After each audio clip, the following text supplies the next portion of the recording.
Hello, everybody, and welcome back to the continuation of Taiko World Cup 2025. It is the quarterfinals.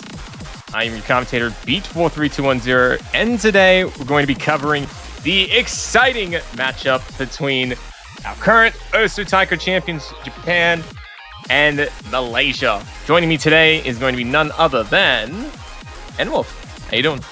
Hello. Doing good. I woke up to see the result of a USA-Chile match, and I was happy to see my pick'ems be correct. Haha! Looking forward to this match, though. Yeah.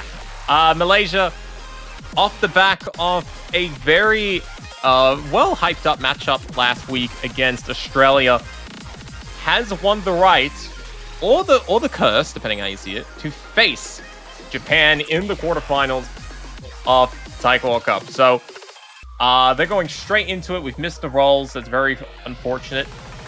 Japan has banned No Mod 5, losing the roll. Malaysia banning No Mod 4 gimmick. And Malaysia's just opening things up with No Mod 1. Understandable. That was the map Netherlands managed to take a point off of Japan last week. However, last week's No Mod 1 was also quite different from this one. Last week was still more of a consistency test. This one has much more diff spiky patterns, more 1-6, some streams.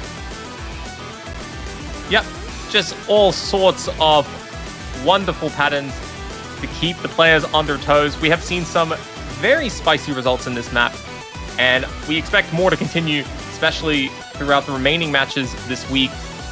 Speaking of which, there is a match happening simultaneously. We do have France and Netherlands, two very hyped up teams in the loser bracket, currently fighting it out for a spot in the semifinals. That is happening simultaneously along with this match. We'll try and keep an eye on it here and there, but if you want the full action in the coverage, do go check out that matchup. Diesel and Yato will be casting that as well. So, if you want to, it's over on the B stream. Yeah.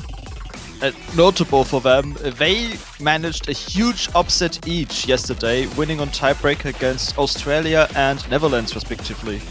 And not a lot of people, you can count it with one hand, saw that coming.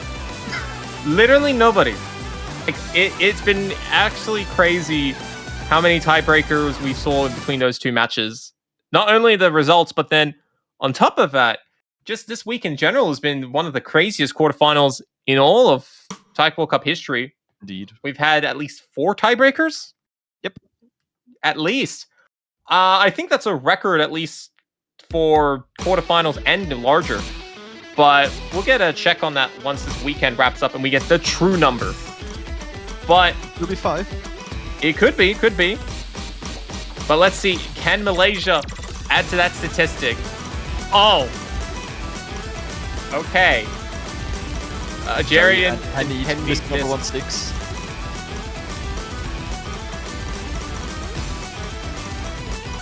So, good start for Japan as all 3 of their players leading out the game. With Riha getting the double S. Vaughn from Malaysia trying to keep things up with a 99.3% opener. However, both Nekamusa and Maimai are at least 0.5% ahead on accuracy.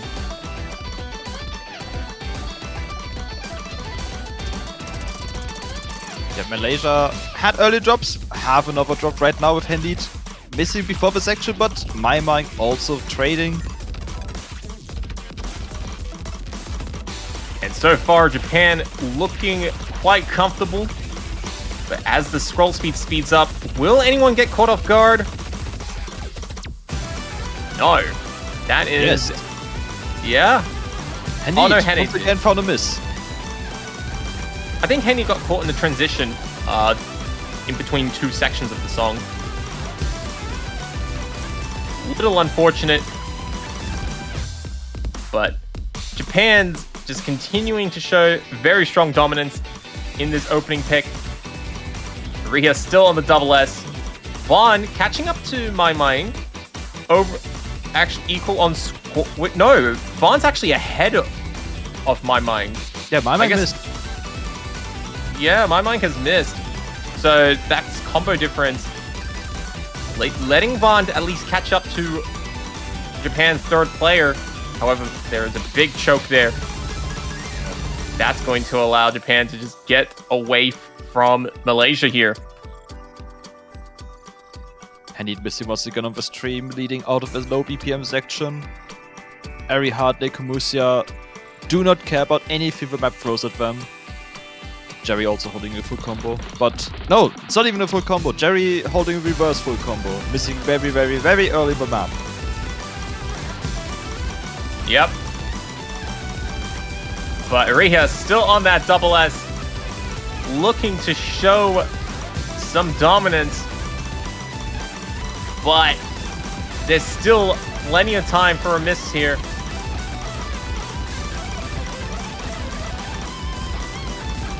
Unfortunately, it's going to be Vaughn that's going to be dropping the combo. And that is all we're going to see here. Riha does lose the double S towards the end there. But still, look at that. 99.92 with... What is that? 3-1? Not even 2 100s? Maybe 3? Yeah, 3 100s. That is a very scary score. And with quick efficiency, Japan does take the first point. And very quickly, my Angel error comes in.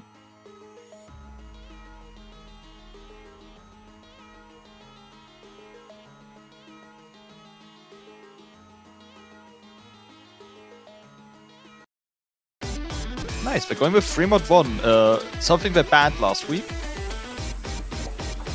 But with the hidden hard rock scores, yeah, Japan is able to pull up. I think this is going to be a very, very scary pick. Yep. It will feel like it's been 7 modded. Yeah. Japan, very, very comfortable with free mods. Always has been, as far as they have reigned their dominance. And even though in recent years we've seen free mod count drop from 3 maps to 2, free mod 1 and 2 definitely will be well within their roundhouse just because they have so many proficient players that can handle a lot of these maps that other trio groups just can't. But you never know. You never know. All it takes is one shocker and the opposing side can get a chance. However, this is a relatively comfortable map.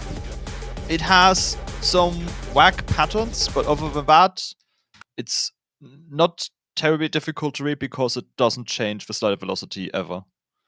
And we see Japan have a 4 mod advantage, which is quite a lot. Mm-hmm. It really is. 6 mods from Japan. Off the bat, their score cap increases by 240,000. Yep. No one from Malaysia going double mod. We have Jerry with hard rock only and Kenny with hidden only. Vaughn electing to play no mod. So, this is going to be... Look, I dare say it, with how strong Japan has just opened this song, I was going to say that Japan is filled with so much accuracy buffer that they can miss many times and not have to be worried. And it's still true. I like after that miss, the score lead is still growing. Yep. I mean, that's a increase of what, 20-something%. It's crazy. It's actually insane. Yeah, we see 2 misses on the Malaysian side, and Japan, Maimai, holding a double S still. They would actually need to just stop playing for this to be close. Not winnable, close. Yeah. Let's see. My Angel Eru, My Mind, and Jerry are still on full combos. The final quarter to go. The scroll speed does speed up here. Penny getting caught off guard there. Everyone else pushing through, but Jerry's getting a lot of 100s.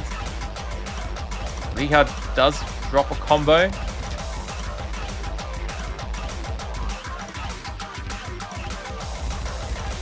And we get to the finale here. And we're looking at possibly 2 full combos from Team Japan. Mai getting a 1-100 with Hidden Hard Rock. Almost a double S. Yep, ladies and gentlemen. That is a very, very scary score. It is so scary that the client doesn't even want to show the match points for Japan. That's how scary it is. Yeah. They just found 5 100s and 6 misses as a team. Yeah. That's it. Not even a single Malaysian player is able to beat that. So it is that scary. We have to quickly whack Bancho back to reality. And it is back with No Mod 2. One of the easier maps of the pool. Yeah, it's been a very popular tech pick. No Mod 2 actually throughout this entire year has been very popular so far. But I don't know. Malaysia's going to try, but it just seems pretty tough with Japan opening as strong as they have.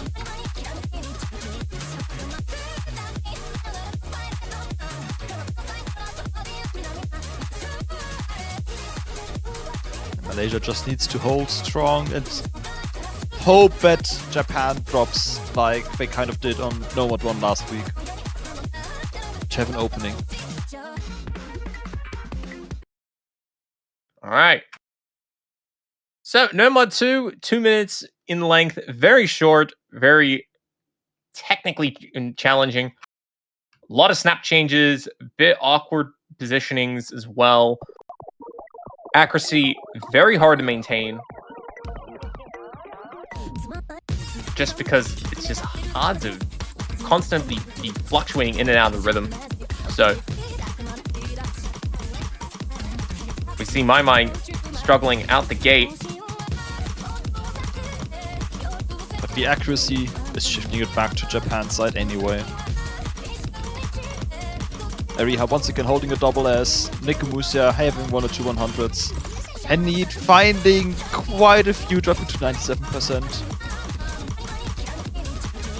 Yeah, it is a very good start for Japan accuracy-wise, but Malaysia's holding up pretty well.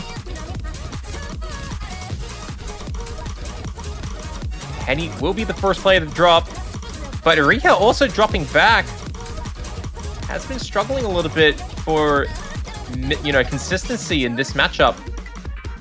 But it's the tiniest of windows, and Malaysia just unable to grab it right now. Henid finding another miss. Giving Japan quite a large playroom to play with. Just they can afford 2 misses. The accuracy is just so strong. Yeah, and it's only getting stronger as Nekamusa holding a 1-100 run right now, which is incredibly strong.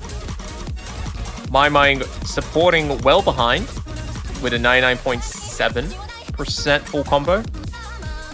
About 4 100s.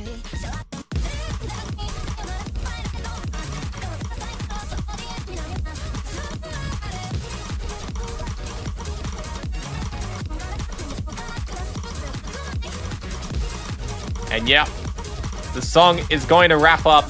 Japan comfortably taking this point. Going to push things to 3-0.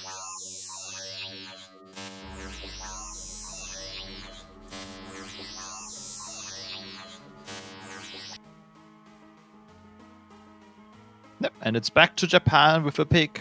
They can make it 4-0. Jerry does get a full combo, 35 100s. Pretty nice. Well, respectable score. And Japan going to stick to their guns. I mean, they won so convincingly with outmodding Malaysia on free mod 1, doubling down on free mod 2. Yeah, this is a very, very reasonable pick. I don't think Malaysia has more mods in store on this map compared to 3 mod 1. And we see Grape joining in, and if we see Japan destroy the map within Hard Rock before, this one is harder, and we'll still destroy it. Yep. Grape team will make sure of that. Yeah, 3 mod 2, much more challenging to read, because there are a lot of velocity changes, making both Hidden and Hard Rock quite dangerous to pick. But Japan ain't champions for nothing, so let's see how many of them are gonna put on Hidden Hard Rock.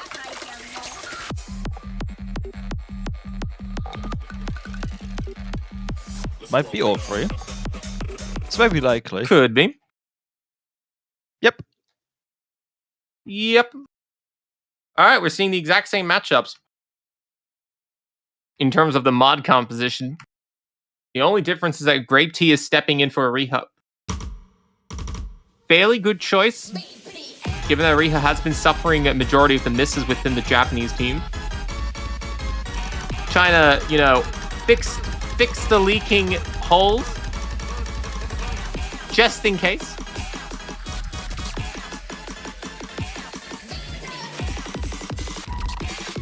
Oh no, Jerry finding an early drop already. Accuracy drops on Malaysia's side, and Japan doing what we are afraid of.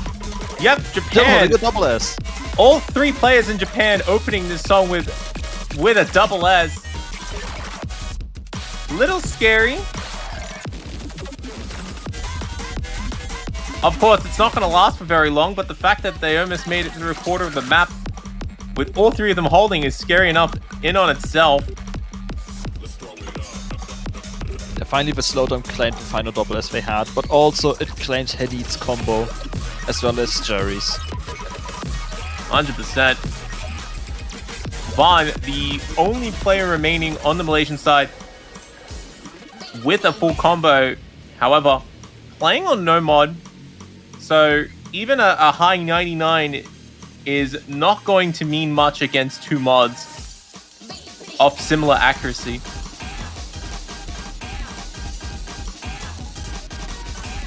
Still, Vaughn putting in the work and is actually leading the Malaysian team individually, so maybe the better choice to keep it simple. As they say, keep it simple, stupid. Unfortunately, keep it simple.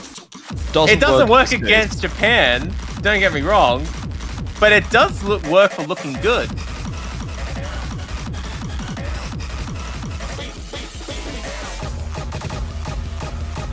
Oh no, but Vaughn has missed on the finishes. That is actually unfortunate. I think Vaughn over-tapped. And then what happened there, we'll never know. But yeah, Japan looking quite comfortable here. No one's missed yet. It's only the cutting streams left.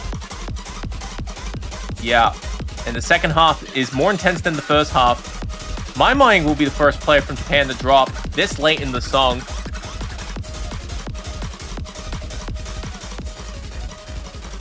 The lead Japan has is absolutely massive though. It's not quite 800k, but it's so close. That is ridiculous. That's actually a little scary. It is so scary that with only another 200 and something thousand points, it would have been enough for Japan to 2v3 Malaysia. Yep. God, man, that's scary. Player disconnect? Easy win, right? Nope. That's actually not here. Not in this matchup. Not against the champions. So.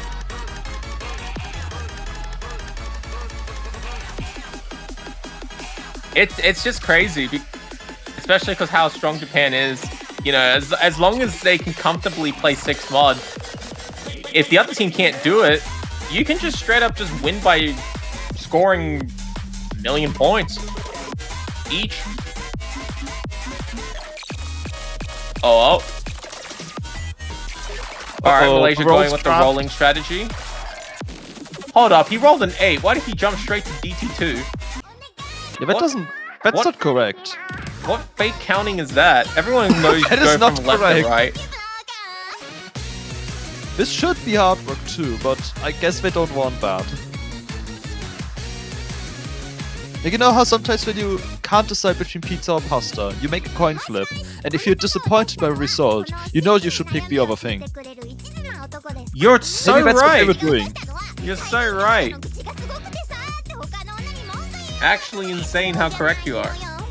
Doesn't always work. Sometimes I can get either result. I'm like, yeah, that sounds good, but the other thing also sounds good still. Fuck, stupid coin, and then it lands on the side. Crazy.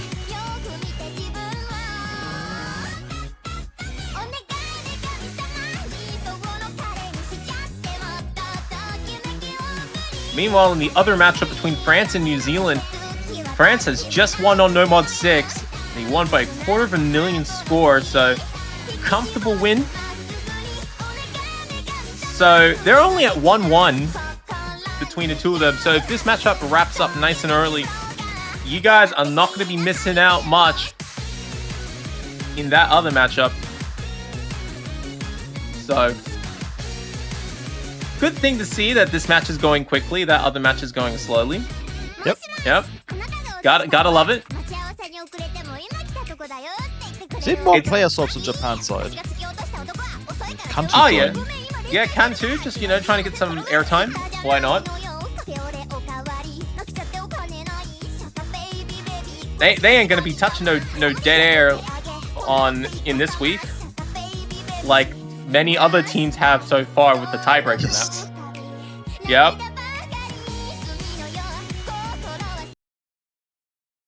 Quite a common tiebreaker this week. It actually that has means been. we've seen the entirety of Team Japan this week. We didn't last week. Mm.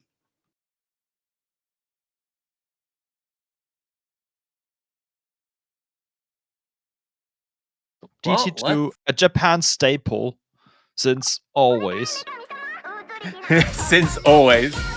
We don't talk about the ancient scrolls that is Taiko World Cup 3. Lost in the realm of time itself.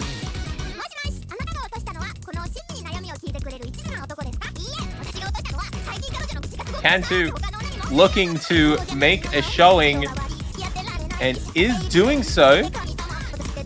Starting out with a double S. Over 1% everybody in Malaysia's team. But it will be Grape Tea that will be holding on to the last remaining double S between the Japanese team. Grape Tea showing why they're the best player in Taiko. Or not. As you do.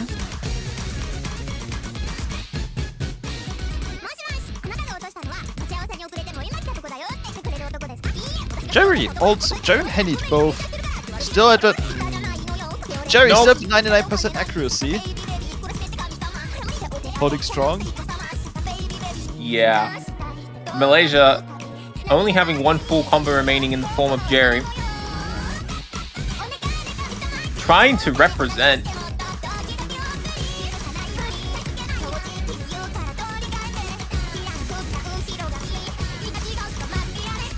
Meanwhile, Japan, great tease on the double S. Necken uses 1/100 behind.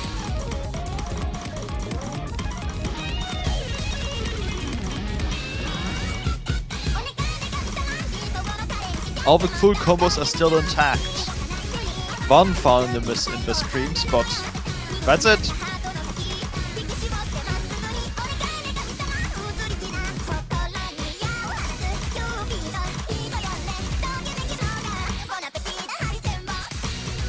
Can we see a double time 2 double S? It's very close.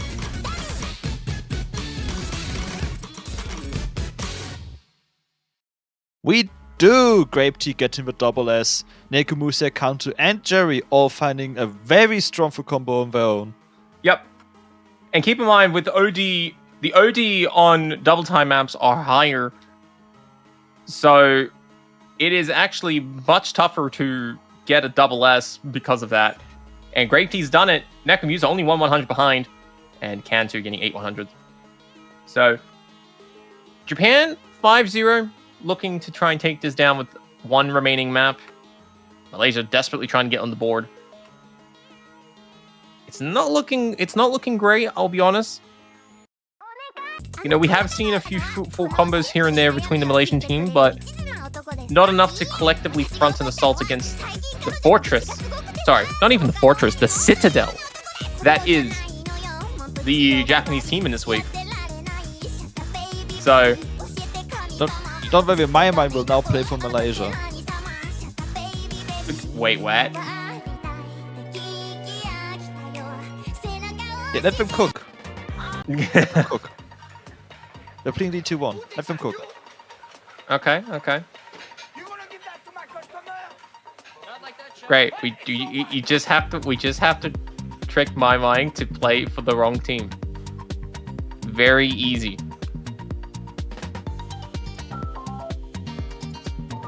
So Japan decides to torture Malaysia with double time 1. Yep.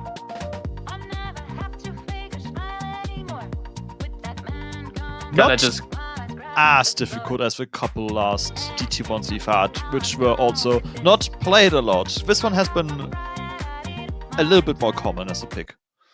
Jerry rolled a 1. Let's go. What is the 1 supposed to mean? Is it going to be the miscount or the accuracy?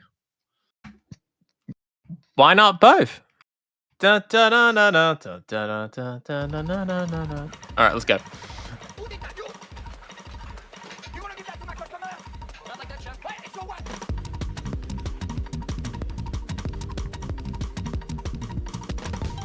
Grape Tea with a bit of a rough start on the 100 count. Everyone actually is struggling. No one is holding a comfortable 99%. Nekamusa has gotten it back. But it looked rough for everyone at the start. Cantu keeping up with Nekamusa, but not by much. Grape Tea right behind. And the Malaysian team trying their best, but Henna is struggling. Jerry just dropped the full combo. And Vaughn, the only player remaining on that full combo, is at 96%. It's a scary 96%.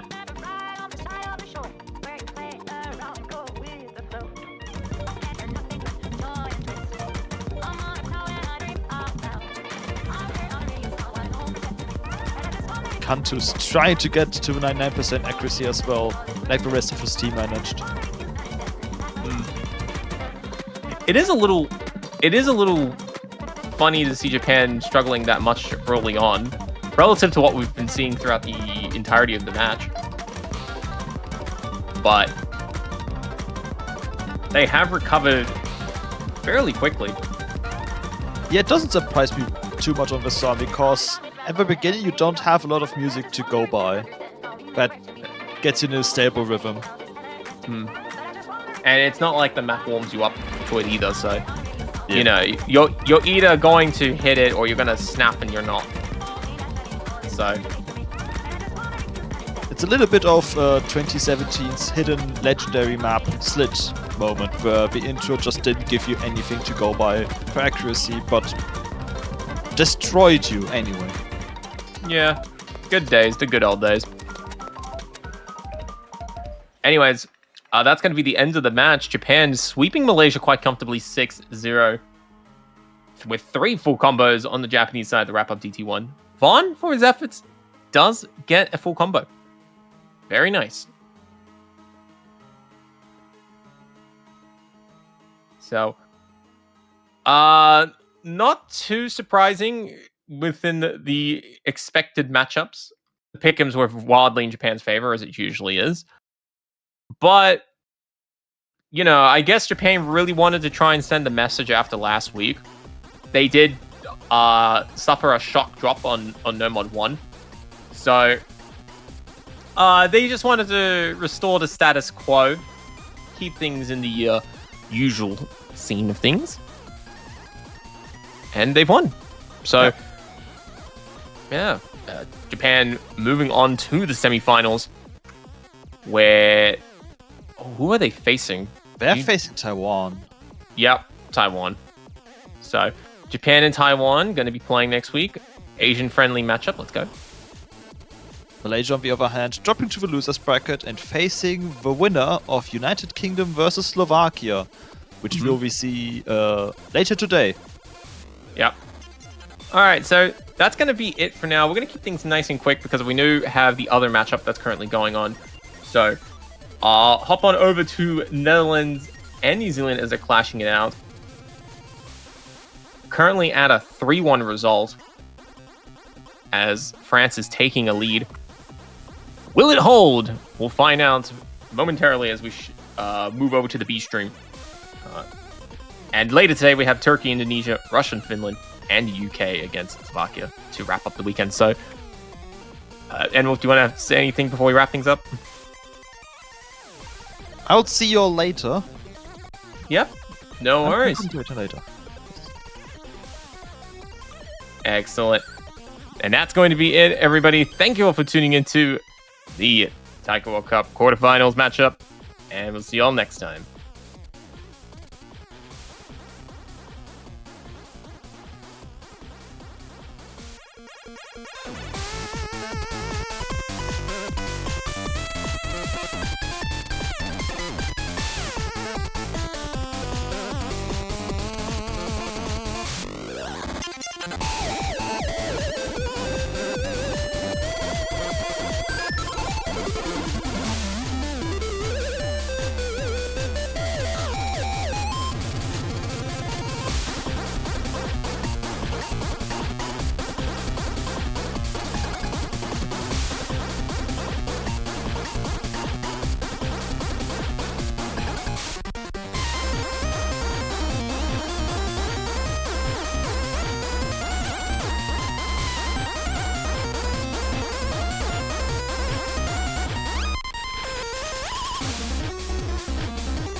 All right, and welcome back everyone to the Osu Taiko World Cup here. We are in the quarterfinals with a losers bracket match with Russian Federation versus Finland. I'm Ethan, and I am joined by Teasel.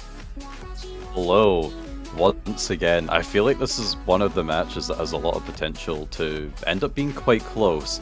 We have seen a lot of them this weekend, and our seeds here, 11 and 14, are relatively close. I feel like both of these teams absolutely have the potential to win this match and make it into the semi-finals. So I think it's a bit difficult to tell which team exactly will come out on top here. Yeah, Do you have any better insights? It's quite interesting match, I guess, to look at, sort of, because I do think, like, Russia definitely has, like, some picks where you're like, yeah, they definitely have that in the bag, particularly with, like, speed picks like DT2, Nomad 2, those kind of things. But once those picks are out of the way, I think this matchup becomes a lot more interesting, and these teams are a lot more even afterwards. Yeah, for sure. It'll be very interesting to see where the pick'ems go. Immediately, a lot of points in favor of Russia on the Twitch pick'ems. Mostly swung by someone betting 250,000 on Russia. Oh my goodness. That is quite a bit of channel points. The biggest fan.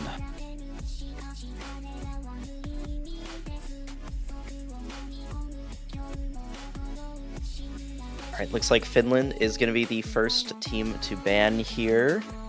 I'm expecting a speed map, either DT2 or Nomad 3.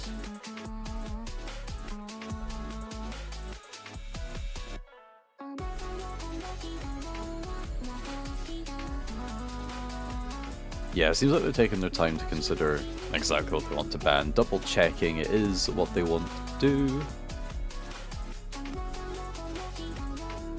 Yeah, very understandable. And looks like, actually, I'm a bit wrong. It is going to be DT, but it is going to be DT1. Very interesting. Okay. Understandable, though. DT1 is rather tricky. Yeah. Yeah, it's a very accuracy-based map. It seems like a lot of teams, even if it's not been banned, they have been avoiding it. It's probably one of the lowest pick rate maps that I've seen, other than probably say like your Hidden 1 and your Hard Rock 2, for the obvious reasons. And talk about Hidden 1, that's Russia's ban. Yep. Somewhat of a understandable ban, since Finland is pretty decent at Hidden.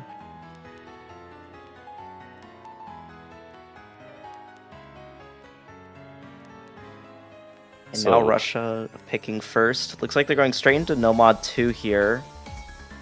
Okay. I was expecting them to maybe immediately jump into like Hard Rock 2, or maybe even something like Double Time 2, especially with Finland banning Double Time 1. But yeah, I can kind of see it. This map is kind of tricky with its more technical demands, as well as kind of all the swing rhythms, the doublet patterning. So yeah, I mean, it's not a map that is, I'd say, very strongly favored for Russia, but perhaps they're just feeling confident on this one, and that's all it really takes. Yeah, perhaps they're getting some pretty good practice scores just before the match, and they're thinking, you know, maybe we can just open with this instead of trying to go with something that is traditionally more of a safe bet for our team.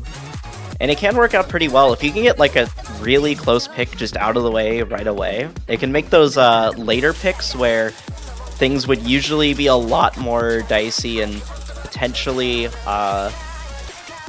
unfortunate with breakpoints and stuff a lot easier to take. For sure. Here we go, looks like we're gonna start.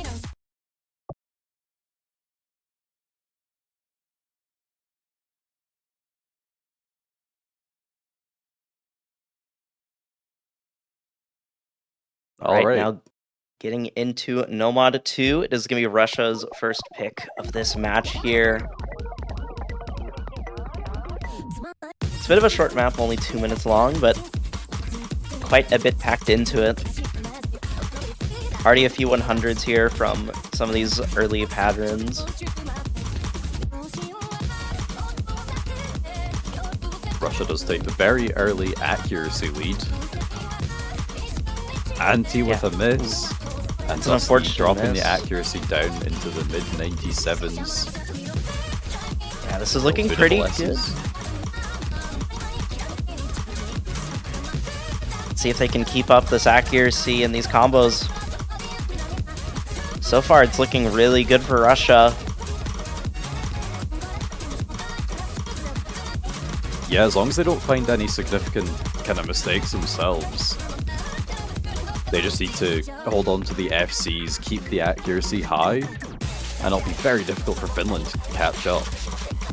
Yeah, especially as Dusky is still struggling to really regain their accuracy here. So Finland's going to really have to rely on Russia making a big mistake and soon here. But they just look so consistent right now. But that miss from X Factory could change things a little bit.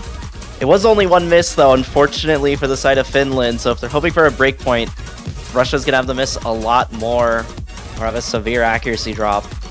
And it's going to have to happen soon here. There's not too much map left. Yeah, with a quarter of the map left to go, it looks like Russia has made a good pick with a score lead of 60,000 going into the final KI. Especially considering Finland's kind of overall play here is very strong. Another miss from the X Factory will help out Finland a bit, but that score lead just really isn't moving all that much in their favor. And a miss from Dusky going into the outro will help seal it. An 80,000 score lead in favor of Russia on their first pick. A 3-100 full combo from Denchik.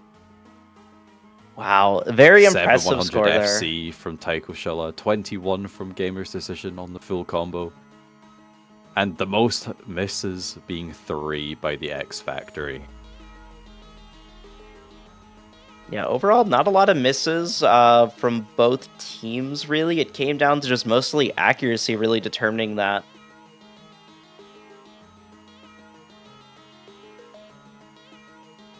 But where will we go next? Finland are going to go with Free Mod 1. Ooh. Opening up with Free Mod 1, or Free Mod in general, is always an interesting choice. Typically, the only teams I really see do that are teams that are, like, really high seed and just really want to, like, have that, like, extra mod advantage, help them secure, like, an easy pick right away against a lower seeded team. But right here, we're seeing, like, two very closely seeded teams, and they're opening up with Free Mod, so it's a bit interesting. Yeah, Finland is one of those countries where all of their players are pretty proficient on mods, potentially even with the hidden hard rock as well. But Russia, I feel like overall Russia are kind of a bit less known for their mod capabilities, but they definitely still have it within them. I don't know if we'd see any like hidden hard rocks though, but as we have seen in other matches, you don't need to have the most mods to win this one. And there is not quite loaded in yet, but we can get a sneak peek. Ooh. We have both Vodnan and an Anti on the Hidden Hard Rock, with Dusky on Hidden only. And for Russia, we have Hard Rock on Taiko Shilla and Denchik with Crocodile Koban on the Hidden. Therefore, Finland having a mod advantage of 2 and an extra 120,000 score. That's quite huge. Yeah, 2 mod advantage it gives your team a lot of breathing room as long as you can play Hidden Hard Rock pretty proficiently. And we're already seeing like a pretty massive score difference here. As long as Finland can keep up just a consistent like 98 to 97% act like FCs on the side of their Hidden Hard Rock players, they kind of just take it by default. Yeah, it's they need to stay really consistent though. Of course, they can afford to make a couple of mistakes here and there, but ideally they really don't want to be finding those. Any accuracy drop or miss they do find will give Russia a bit more of an advantage. Talk about misses. Antti finds one for Finland. Ooh. It could be a good start for Russia to get an early break point here for them, but they're going to see a lot more misses. Oh, we do see another miss there from Antti and an accuracy drop. That's a pretty substantial act drop. It's going to lower the score lead down to just under 20k points. Yeah, Vodnanen still on the full combo with the hidden hard rock. Dusky still with the full combo and the hidden. All three players for Russia on that full combo, ready to kind of take advantage of any mistakes from Finland. Oh, wow. Vodnanen loses the full combo. Dusky as well. Almost They might just have a the full mod team advantage, reset. but the score is in favor of Russia by 40,000. Can Russia hold on to these 3 FCs, though? As long as they hold on to that, it's basically sealed. But not too much There's only map a left slither of here. map left. It looks like Russia is going to be taking it, and it's going to be an early break point here, favoring Russia. Wow, very, very solid scores here from Russia. Taiko Chella with the 1-100 play. Yeah, almost an SS, but just not quite there. Super solid scores. And the accuracy was definitely not too bad from the side of Finland. It just came down to those misses, unfortunately, for them. Yeah, just a slight case of overmodding on their side, unfortunately. So they will have to win that breakpoint back at some point, and ideally it will be on Russia's next pick coming up. Russia Looks already like... opting to use their timeout. Ooh, okay. Quite an early use of timeout, alright. Yeah, it's perhaps they kind of weren't expecting to win a breakpoint so early and kind of maybe want to rediscuss their strategy to ensure that they don't lose it. Yeah, seeing that free mod went pretty well for them. Maybe they want to opt for trying to go into the hard rock pool maybe a bit sooner than they might have expected, potentially. Yeah, I do think like your hard rock 2 is definitely a good option for Russia. I don't know about like all of speed as a whole. I would definitely suggest that they avoid Nomad 3, because that tends to seem to be an accuracy map rather than a speed map at this stage. Yeah, it's hard to tell. Of course, we always have the intriguing picks of Nomad 4 Gimmick and Nomad 5 Stream. Yeah, they could have maybe they're about to pick Nomad 4 and they just want to practice it a bit more, trying to pull out a tactical timeout so they can get just one extra play in before running it. That could be a pretty good decision.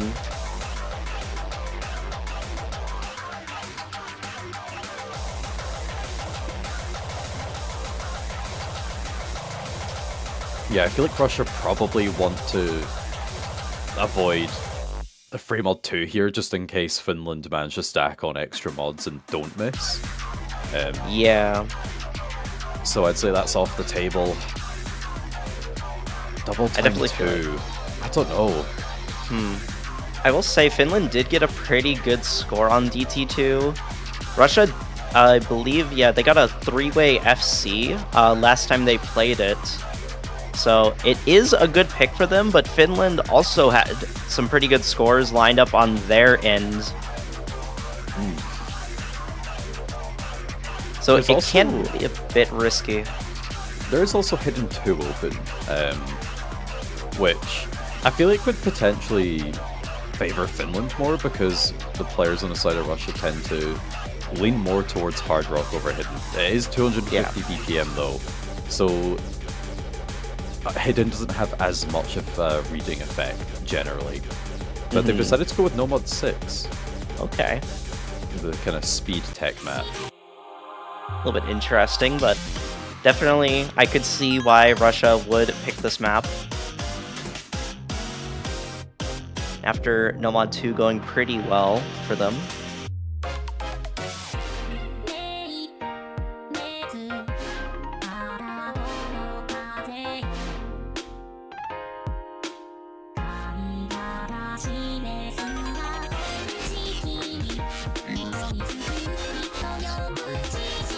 Looks like Finland's going to be swapping out one of their players here for this map. Might see Gamer's decision come in. I know that they have been a very, very strong player for Finland this year.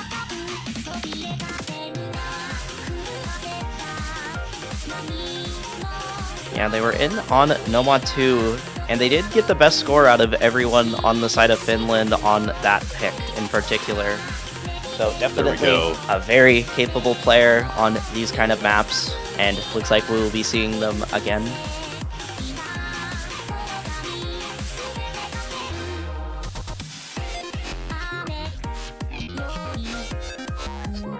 Okay, we're about to get underway with Nomad 6. Russia's second pick of the match here. Finland really hoping to take a break point here soon. Otherwise, Russia will be starting to mount quite a bit of momentum in this match.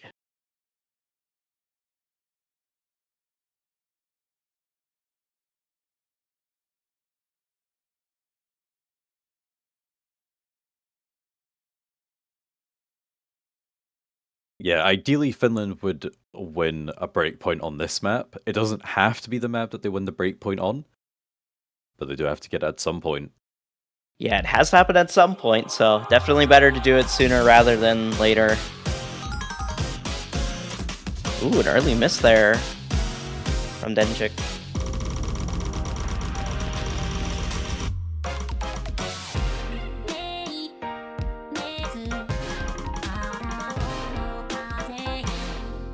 But the accuracy from Dusky is a little bit shaky, so it might actually flip back over to the side of Russia despite that early miss. And yeah, it looks like that will be the case. It is still early days yet, though. Anti with a miss, though. Yeah, and the rocky accuracy from most of the players on the side of Finland is going to give Russia a bit of breathing room early on in this map. But as we get into the first key eye, things could definitely start changing here. See if Russia could hold on to all of their high accuracies. Oh, but more misses there from the side of Finland. Miss. Yeah, only Dusky holding on to the last full combo for the side of Finland. Well over 100,000 now in favor of Russia, going to this next technical section halfway through the map. More misses from Anti. Yeah, this is going to be really tough for Finland to come back into this pick. Russia is looking very consistent here on more techie maps. Do they say that? We do see a miss from Taiko Shala, but it was only one miss. And we're going to be seeing... We need to see basically like a full team just combo reset on top of an accuracy drop here.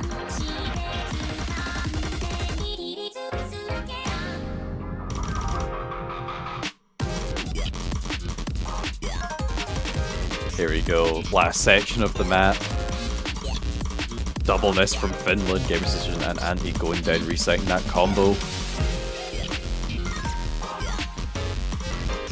Taiko Shala does pick up a miss at the end, but it looks like this pick is basically sealed for Russia, and they're going to be taking their third point of the match.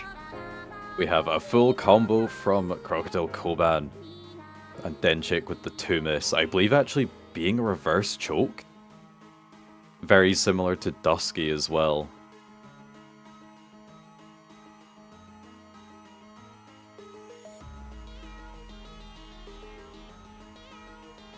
So there we go, it's 3-0. Yeah. Russia with winning their first 2 picks and the breakpoint off of Finland's first. Finland really have to be careful about their next choice here. Yeah, I wouldn't be surprised if maybe Finland leaves maybe calls for a timeout here just so they can leave themselves more time to decide their next pick here, because it could determine a lot. If Russia gets a breakpoint here and they're up 4-0, it could be a really scary position there for Finland, because Russia just need to pick one decent map for them, and they're suddenly at match point. Absolutely.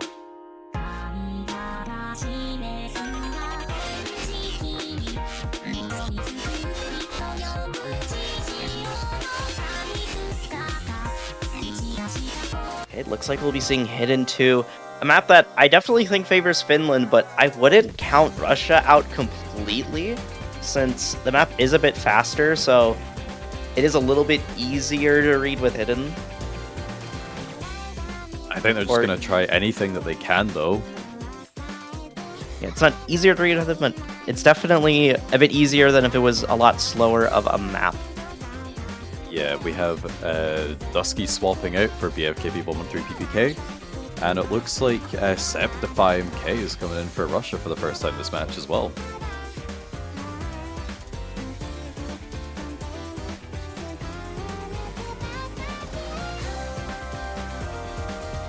And wasting no time at all, we're getting straight into this one.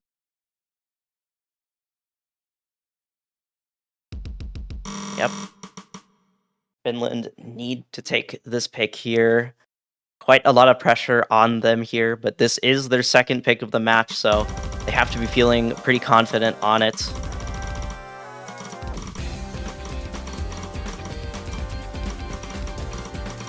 Several of the players playing probably more 100s and 300s on that intro. Giving Russia the early lead. So they still have 2 players with the double S. Yeah, Denchik and Crocodile's accuracy is looking very solid in the first quarter of this song. Crocodile does drop the SS. Oh, that miss from Gamer's decision is going to give Russia a bit more of a lead here going into the first Ki of the map. Let's see if Russia can keep up the accuracy. It isn't a huge lead, but it's a very consistency-based map. So as long as Russia keep holding, maybe spoke a little bit they too keep soon. holding, they Oh can my keep the lead in goodness. their favor. And it looks like those misses from Septify. Oh my, another miss right there from Septify is going to give Finland an even stronger lead now. Now jumping up to 25k. Finland just need to hold on to their combos and accuracy, and they could have this, but it's a question of if they can. There is still a whole other half of the map to go. But that miss Denchik from missing Denchik as well. It's up to That's 50k in favor of Finland. This is exactly what they'd be looking for. This is looking like a very solid pick here from Finland. There's not that much map left here. Gamer Decision did drop a couple of 100s there, dropping the lead down a little bit, but still a very solid lead here from Finland. And that miss from Septify basically seals it there. Yeah, there's not enough map left for Russia to come back from this one and get another break point. So looks like Finland have managed to secure their first point on the board. Yep, a very important first point. 10-100 FC there from Anti. Oh, wow. Yeah, Koban not far behind with a 16-100 full combo and BFKB with the 34-100 full combo. Gamer's Decision with a very nice accuracy as well, along with Denchik. Very low miscounts.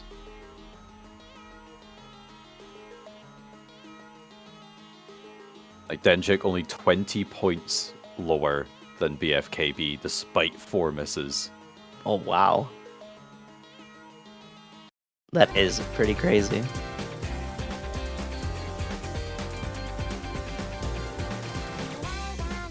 And now, with the hidden pull completely out now, Russia has their next pick. They could continue maybe going down the no-mod pull or maybe delve into Hard Rock now, potentially. Oh, it looks like they will be going into Hard Rock. I kind of expected Hard Rock 2 before Hard Rock 1, to be honest, but Russia's accuracy has been looking pretty solid this match, so I don't really blame them for this pick, at least in the moment.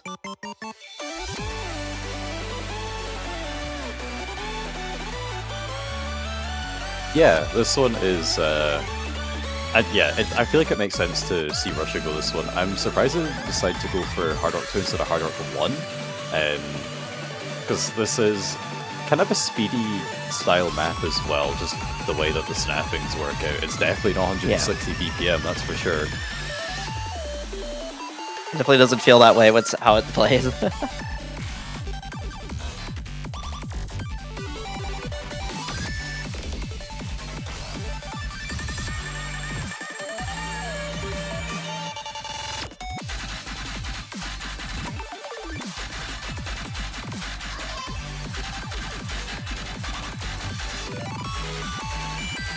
Yeah, this could be potentially a tough map for Finland to get a breakpoint on, but they're gonna have to do it soon, so if they can get on this map, that could be pretty good for them.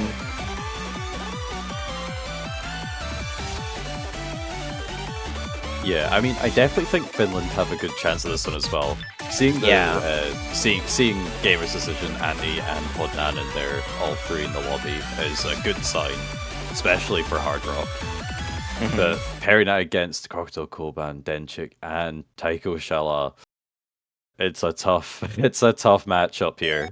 Yeah, I feel like this could go either way, to be honest. It kind of just depends on who's feeling better on the day.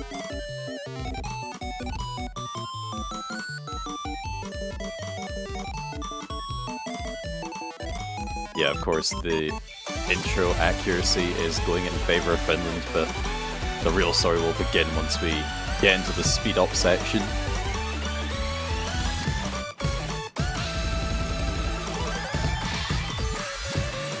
So ideally no one will miss before then.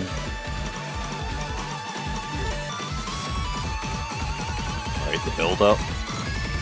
Alright, about to get into the first key eye. Everyone hits that burst, okay. About 1,000 points in favor of Russia going into that. Here it is. This is where everything matters. Still pretty close here. No team really has an advantage. It's just going back and forth. No one's dropped their full combo just yet. It's just a pure accuracy battle. Oh my goodness. Vodnanen missing. That miss from Vodnanen could start changing things. It's Especially, very close. Oh my goodness, Finland it's still really need close. a break point. This could be... Yeah, Russia are doing their best to defend it. But Finland are right behind them. They're doing a good job at defending their lead for now, though. There's only a quarter of the map left. As long as they can just hold on to their combos and their accuracy, they have this, but their accuracy... They're dropping a few 100s there. The lead is slowly going towards the middle. Yeah, looking at the accuracies, we have 2 players hovering around 99 and 4 players hovering around kind of high 97, 98. The combo reset is actually making a lot of difference here. Yeah, I think that the combo final patterns.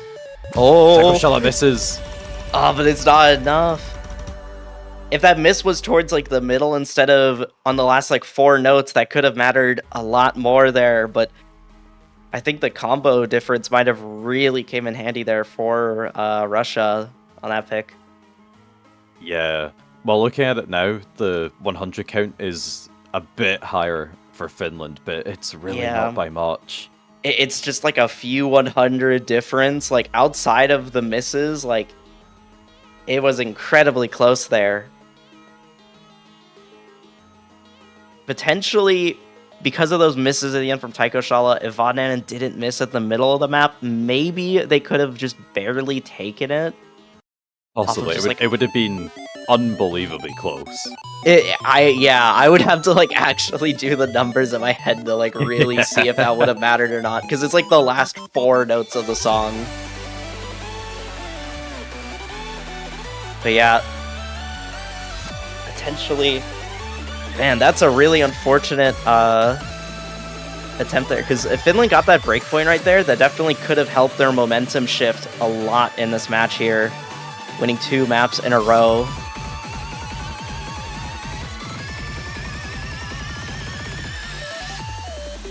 Yeah, it's tough out here.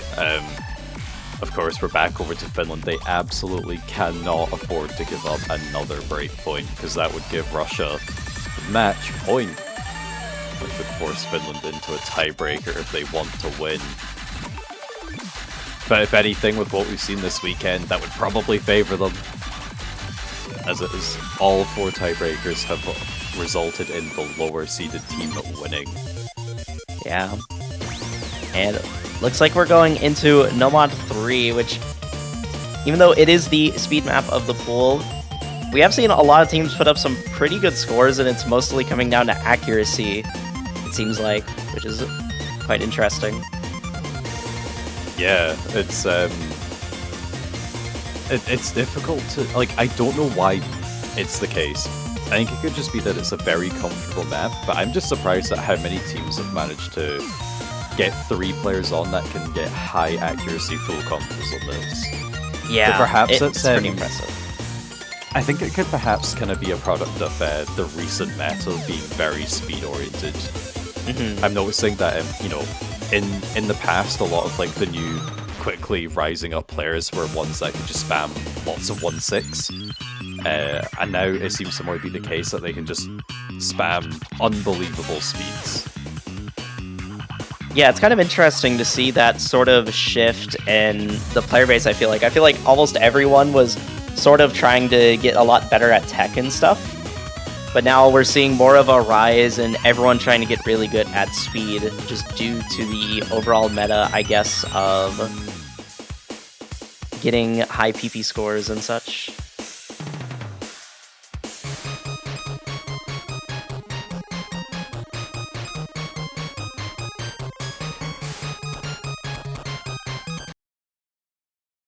Here we go. Yep. And for that reason, it'll be pretty terrifying if any player here misses. We have BFKB coming in for Fodnanen, and I don't believe the X Factor was on the last map, but I will double check. And BFKB being a very good speed player for Finland. Yeah, the X Factory coming in instead of Koban there. So 1 player swapped on each side. Probably bringing in their more specialist speed players. Definitely. The density of this one is really high. Oh, it is going to catch out an early miss. Oh my, a lot of early misses there from BFKV. That's going to be quite a tough... it's going to be some tough misses to climb back from. Still, it was early on enough that might not be too bad as long as they can make up for it in the later half of the song. That miss from Gamer's decision is going to make things pretty tricky for Finland. Russia does reset it. We still have those early misses from BFKB to make up for, and the accuracy drops as well. Yeah, they dropped a lot of 100s on top of the misses there. Really unfortunate. Looks like they couldn't stabilize after they picked up those misses. That is going to give Russia a slight comfortable lead, but anyone grabs like a note lock or anything on these patterns on the side of Russia could spell disaster. Oh, Taiko Charlotte does pick up a miss, but it's not going to change things too much. I'm because more the accuracy is so bewildered high. at how they only caught like 1 miss there. I know, that was like right in the middle. Yeah. How? Being able to recover quickly is a skill in and of itself, as I say a lot. And it looks like Taiko Charlotte is pretty good at that. And that might be the difference maker on this pick. If there are no more misses or major accuracy drops. There is still the last quarter of the map, though, where a lot can change. 30,000 points can be just completely evaporated in a moment's notice if someone picks up a string of misses. Everyone's holding on strong. It's 35k in favor of Russia going into the outro. The map is not letting up. The final set of patterns. Ante is the one to miss. And that seals it. It's giving another breakpoint in favor of Russia, setting them to match point, putting Finland in an incredibly tough position here. They're going to have to win. Combos from Russia. Yep. They're going to have to win every single map in this match from now on and win the tiebreaker at the end of it all in order to stay in the tournament here. as it's a loser's bracket match. Very, very solid scores there from Russia. Like the accuracy, like you said, I am just impressed by how many teams are able to field 3 players who can act this map as well as they can. It feels like everyone's just playing this at like OD6 or something instead of OD7 with just how good everyone's accuracy is. Yeah, we're gonna go with Nomad 1 here. Well, Ooh. I don't know if it's a definite pick because it is written in Russian, but so I can't tell if they're discussing it or if it's their actual pick. Yeah, it does look like it's their actual pick. There we go. All right. Got ourselves a Osu original for Nomad 1. I really like this Osu original personally. I really like this artist in general, and this song in particular is very, very nice. Absolutely. And of course, since you like it so much, there's going to be 3 more on the way in the other World Cups, 1 in each. And if you can't wait that long, there's also a song by Marmalade Butcher released in the 7K World Cup. So you can go check out that one while you wait for the new ones.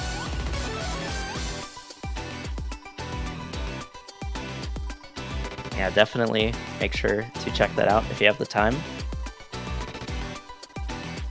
Yeah, Nomad 1 is our general kind of consistency map, although it's pretty common for it to start mixing in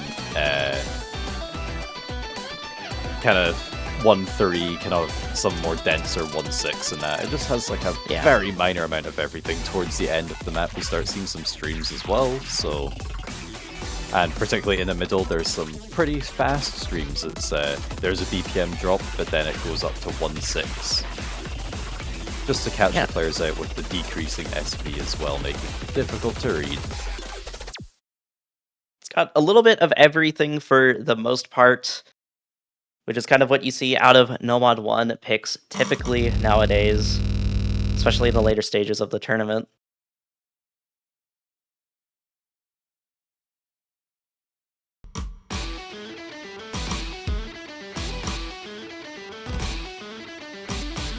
Alright, getting started with Nomad 1 here. Finland need to take a break point here.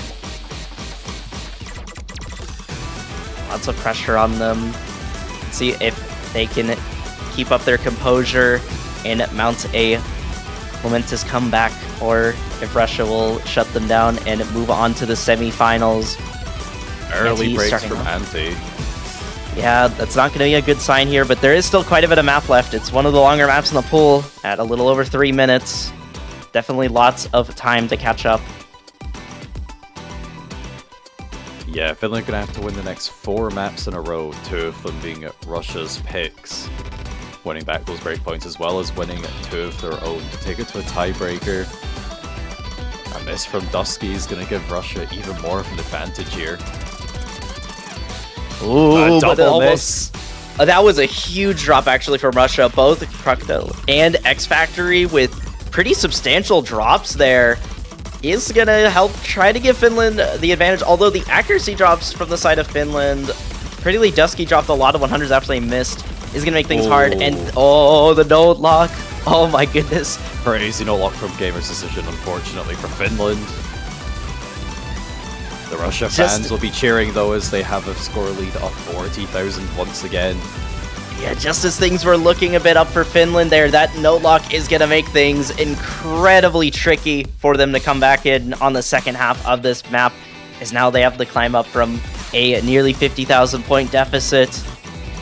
There is time for more note locks from any player here as we go down into our BPM reduction section. Could maybe catch quite a few 100s from players if they're not careful. Denchik has absolutely insane accuracy, I just want to say, going into the second half of this map. If they can keep this up, this would be absurd. Oh, but a couple of misses there from Anti is going to give Russia an even stronger lead. Everyone hits that speed up, though.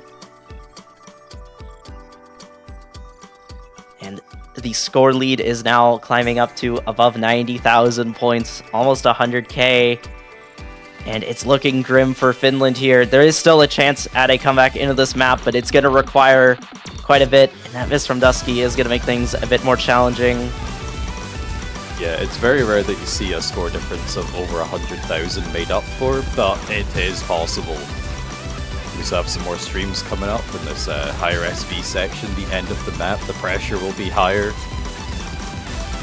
Oh, one miss from X Factory. But we're going to see a lot more misses and an accuracy drop for things to start flipping around in favor of Finland. But with so little map left here, looks like it's basically sealed here for Russia.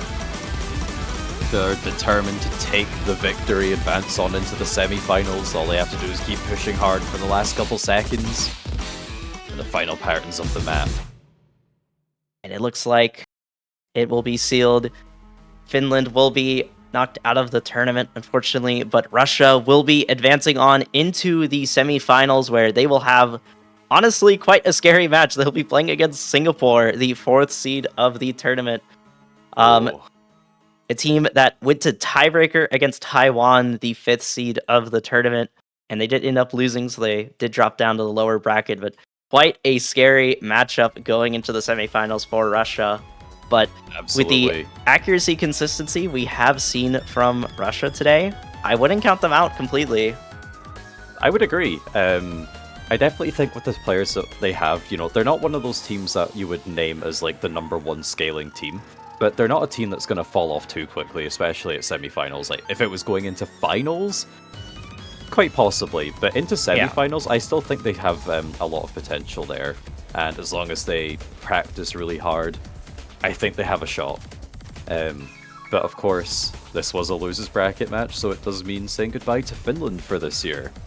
You know, it's such a consistently kind of a team that kind of always kind of gets to around this stage in a tournament, sometimes quarters, sometimes semis, I believe. So it is always nice to see them, and I wish them the best of luck for next year. And hopefully we'll see you again coming back stronger than ever, because once again, you're another team that has so much potential, but you just got caught in a really tough matchup. So keep practicing hard. I'll be rooting for you. Yeah, Finland's definitely a team I could see doing. If their players practice really hard for next year's Taiko World Cup, I could see them coming back stronger than ever. So definitely going to be interesting to see them in the future. Talking about teams I'd be rooting for, we have one last match starting in about 15 minutes from now. It's the UK versus Slovakia. And right after that, we will be having the showcase for the semi-finals, which will have our entire pool that our players will be practicing and playing next weekend. So we'll take a quick break, and we'll see you on the next match. Yep, see you all then.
watched it fall away.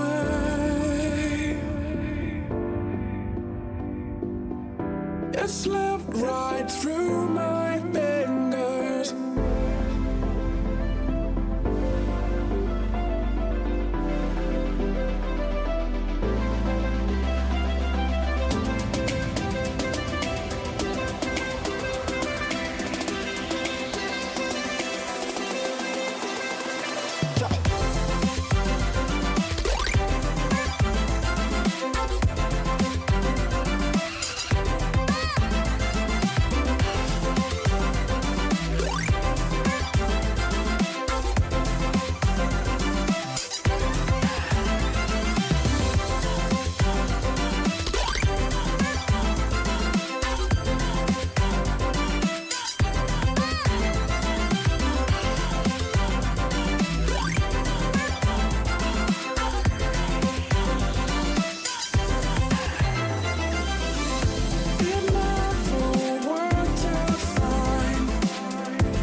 It slipped right through my fingers.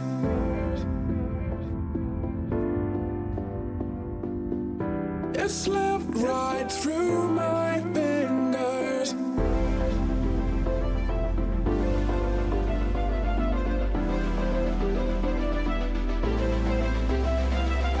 You said never let me go.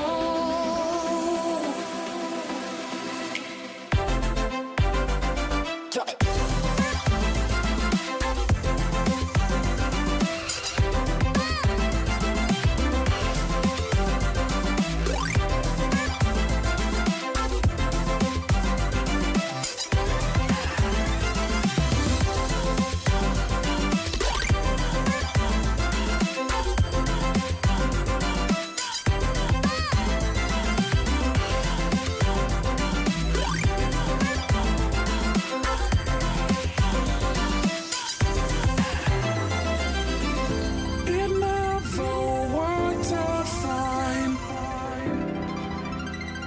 I watched it fall away.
Hello and welcome back to the Taiko World Cup 2025 quarterfinals. For our final match of the weekend, we have the United Kingdom versus Slovakia.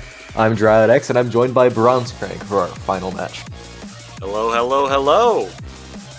Yes, we are at our final match here. Slovakia, the lowest seed, I believe, still remaining in the tournament, but they will be fighting for their lives in the toughest battle they've had to face so far against the United Kingdom, a team that I believe has a little bit of a chip on their shoulder from being in the losers bracket this early. They want to make a statement and make a run here. Yeah, it's certainly be an interesting match to see. Yeah, I think Slovakia's upset against Vietnam might have surprised a few people yesterday. Now they are zooming through these bans. Holy. Oh my goodness, yes. UK has banned out Hidden 1. They have been doing that for their last few matches. No surprises there. We're going to see a Hard Rock 2 ban here from Slovakia. So taking away that Hard Rock score. The UK did play Hard Rock 2 earlier this weekend, did put up a good score on that. Slovakia, not the strongest Hard Rock team. Makes sense they want to take that out. Yeah, UK being a pretty strong Hard Rock team with the players that they have. Yeah. So it's always good to just knock something out like that once. And looks like we're just getting Hidden 2 as the first pick from Slovakia. So Slovakia coming in here, I think Hidden 2, probably one of their better picks here. I'd say UK not as strong on Hidden as they might be on some of their other skill sets, and Slovakia is trying to take advantage here. But it's still going to be tough. I don't think there's going to be an easy pick here for any of these Slovakia picks. Yeah. We do see Golden is back. I believe Golden was missing from Slovakia's match earlier this weekend against Vietnam, so that is one of their best players. It is exciting to see them back here. Could give Slovakia a little bit of a boost.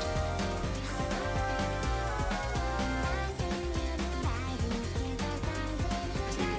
Alahar here, Spinison, and My Angel Seiya, also no, My Angel Seiya is a UK player. I wonder... Golden has swapped out.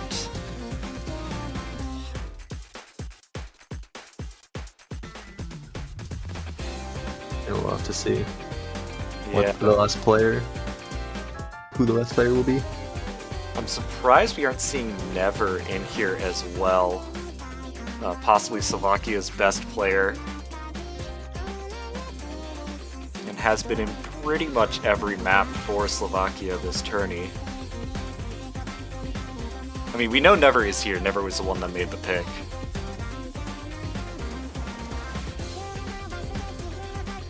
Both these teams did play Hidden 2 previously this weekend. We saw I think, pretty decent scores from both teams, although the UK outscored Slovakia by about 86,000 points. So Slovakia is going to have to step it up here. Yeah. Here we go, seeing we had a bit more sub-ins for Slovakia. Yeah. See, Never coming in here, Golden and Spinison. And Slovakia, pretty much, I believe, like a 4-player team here. Never, Golden, Spinison, and Alahar TV. Whereas the UK, I think, has a pretty good advantage in its depth. Over to Hedge, Mazionga, My Angel Seiya. Obviously, 3 really good players, but also Arlos East, Nathaniel in the back, H1 Per as well to round out some of their hard rock plays. Really, really formidable team with not a lot of weaknesses. And here we go, starting the match with Hidden 2. Yep. Kick it right off here. This is our fast hidden map. It is 250 BPM, I think pretty standard 250 BPM speed map. You just have to be able to read that with hidden, which is of course some of the patterns are a little weird. At least for me, I struggle to read doublets sometimes with hidden. No, that's so fair.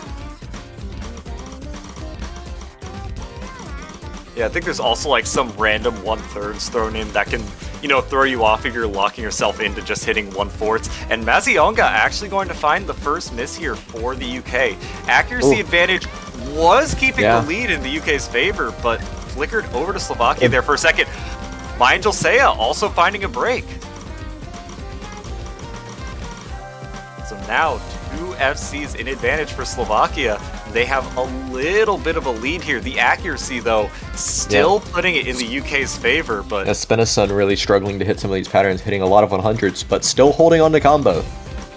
yeah, the combo is what's important here. Never and Golden also holding really high accuracies on their FCs, but I think it's Spinasun's accuracy. It's still giving the lead over to the UK. Slovakia needs to see the accuracies of one of these players on the UK drop if they want to take this lead back. Another miss from Seiya. misses it back. Yeah. Over the head. Dropping as well. So now all 3 FCs. The double miss. Oh my goodness. Oh my goodness. Oh my goodness. But Spinasun misses it back. Oh. And there's not much a map whole left. lot of map. Gonna come down to the very end. Never and Golden still holding. Never's accuracy going down just a little bit. This lead's still 15,000 here for the UK, but if the UK manages to hold Never, that might just do it. And it was close. It was not the 86,000 points you said earlier, but 26,600 being the difference. And Yeah. Golden being the only FC remaining after that map. Oh my goodness, what an accuracy on that FC as well. Fantastic score there from Golden. Never, unfortunate one miss there. And the UK not finding a full combo, but still finding a point. Now to their pick. They have a lot of stuff to pick from here. It really sucks to have a break point on your first pick, but Yeah, we've seen many teams come back from that. It's certainly not over. Yeah, and I mean, with this seed deficit, to see that you can get a pick this close, a pick that you were so close to winning, that can still give you a little bit of vigor, a little bit of pep in your step. You know that taking points off this team is very possible. They have a lot of match left to do it. And just taking the reverse of the other ban, we have Hard Rock 1 being the selection from the United Kingdom. Very, very interesting here. So, I think Hard Rock 1 is a good pick here for the UK. They've done really, really well on Hard Rock 1s this tourney. I'm excited to see how they do here. Slovakia, I think, struggled a little bit with this Hard Rock 1 when they played it against Vietnam. So I think looking to shore up their score there. Although, now that Golden is here, their scores should be a little bit more stable. I think Spinasun, not the strongest Hard Rock player. Seeing over to Hedge Mazionga in for the UK, still waiting on that third player here.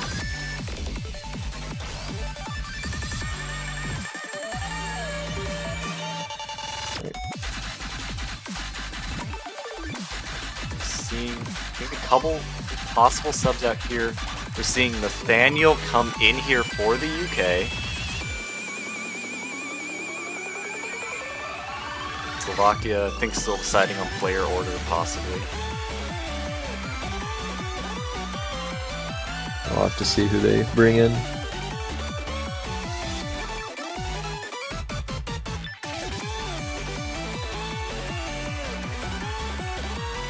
Yeah, Never and Alahar were both in last time here. Had some accuracy troubles on this map that they probably want to shore up. Yeah, certainly not an easy map to hack either. Lots of very, very difficult patterns. It's only 160 BPM, but it is a bit misleading in that regard. Yeah, lots of 1.6, lots of 1.8s that you have to hit at OD 9.1 as well.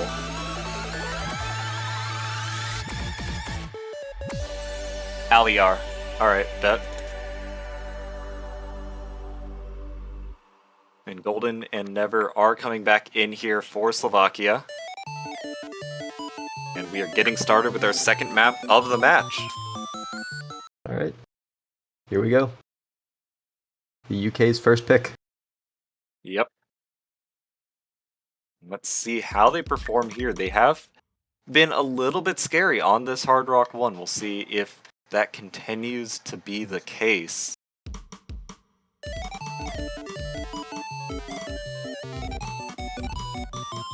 A few accuracy drops across the board here, but nothing too crazy. Just getting used to the BPM probably. Can always happen. Oh, Aliar finding an early miss. It's early enough that's not going to hurt too much, but that's not how you want to start off your Slovakia. Yeah.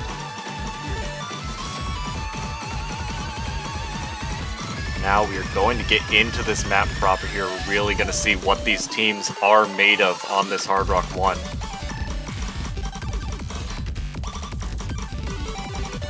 So far, it looks like primarily Aliar versus Nathaniel on these lower accuracies here, although Golden also having a little bit of trouble.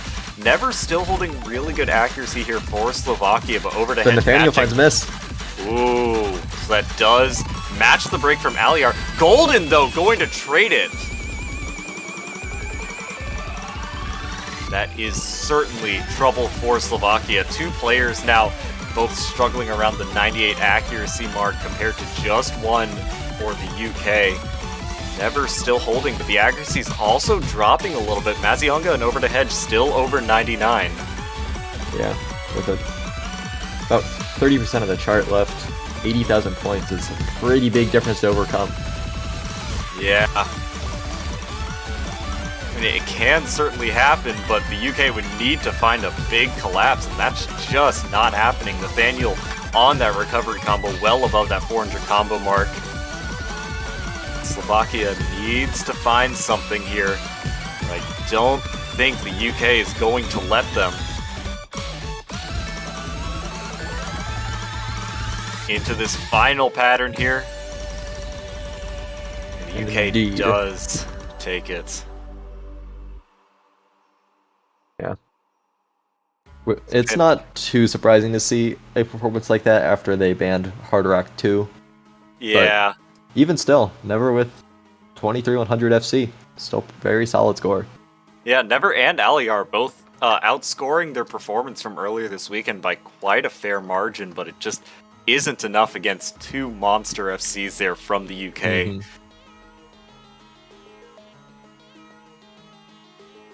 Now back to Slovakia's pick here. They're going to try to find another match, or another map, sorry, that they could make close and possibly find a point on.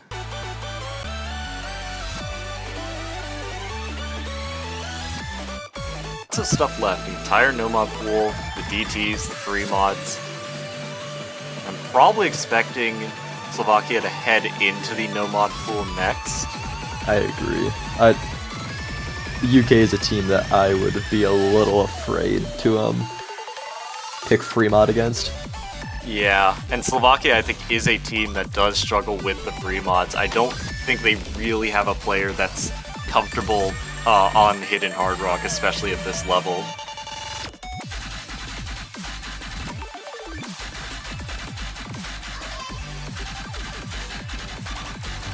And we are seeing No Mod 6 here from Never. The kind of most traditional tech map out of these No Mods. Very curious to see how these teams perform here. The UK did play No Mod 6 versus Hong Kong earlier this weekend. They put up some pretty solid scores. Nathaniel and Mazionga finding an FC, Over to Hedge with a pretty high accuracy one miss. It's going to take a pretty big effort here from Slovakia to match that. Yeah.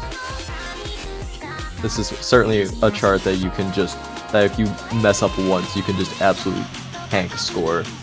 Yeah. So many fast patterns that if you just get off once, it can kind of just be over. Have to see here. Over to Hedge and Mazionga in so far for the UK. Only golden in here for Slovakia.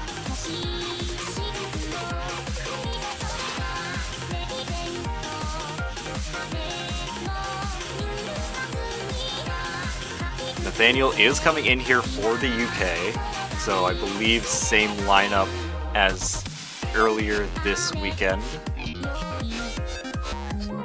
Never coming back in here for Slovakia, and Aliar once again.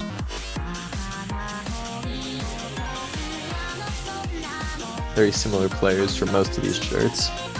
But also, I guess it's only been 2, so maybe it's not exactly fair to say that just yet. Yeah. I think Slovakia's going to have pretty similar lineups for most of these. I'm expecting basically Never and Golden to be in for almost everything here. We are getting into the third map of this match. The song's also just like a banger. Yeah, pretty good. Well, we see. Will Slovakia be able to take a point off the UK, or will the UK secure yet another breakpoint? Yeah. I know a lot of people in their pick'ems probably had this as a sweep, but I think Slovakia could make it interesting here. They certainly did on that first pick.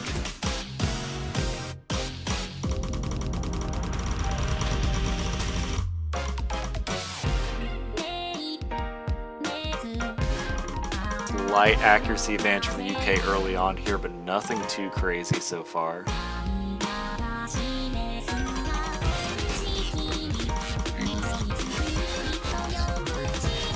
Not expecting too much in the way of big breaks or big accuracy drops from the UK here, seeing just how strong they looked earlier this weekend. Slovakia's probably hoping, though, that the UK, finds a little bit more trouble than they did earlier. That's a tough thing to hope for. Yeah. 20,000 points the difference for now. Yeah, that's just off of accuracy. Aliar and Golden both well below 99. Never still holding really strong accuracy here, matched by Mazionga, but these bottom players here for both these teams creating the difference. Exiting the Ki.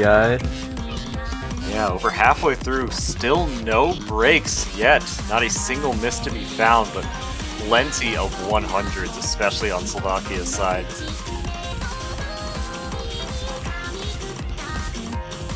Nathaniel, though. finding a break. That's going to be not dropping much accuracy, though.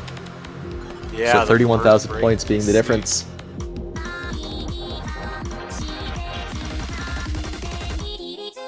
Slovakia is going to need that to happen again. Going to need to see an accuracy drop. It's a sign of life, but it might not be a heartbeat just Aliar yet. finding some misses. Oh no.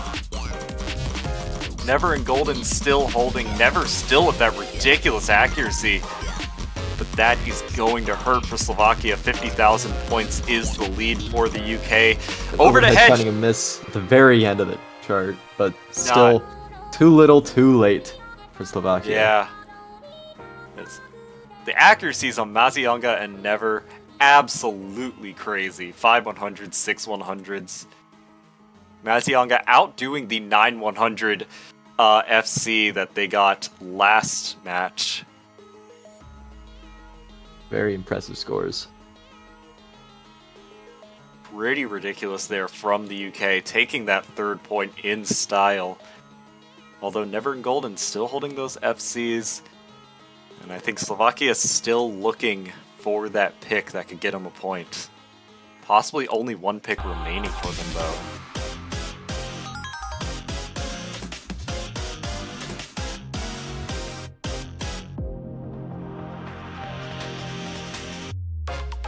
Now, UK going to have to go in for their second pick here.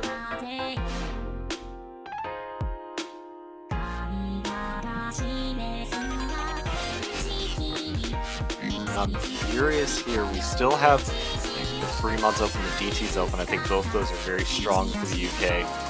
But we could also just see him sticking with this Nomad pool here. Yeah.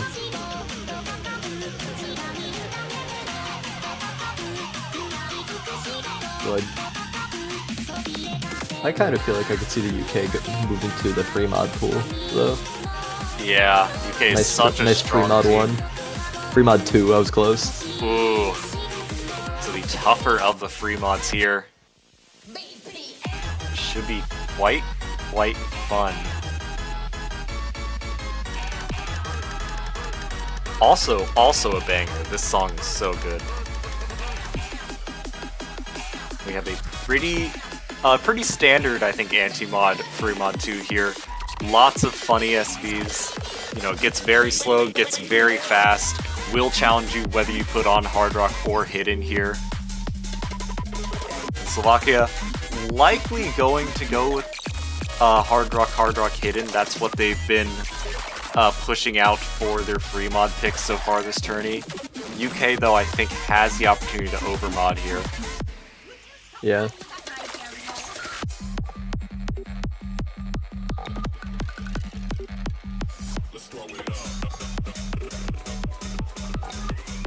I am curious here. Golden and Ali are staying in for Slovakia. We did see Spinison coming in for a lot of the free mods for Slovakia previously. I wonder if we're going to see him again. Well, just have to wait and see. Well, that was way too much longer, though, because there is a 2-minute timer on picking players. Yeah.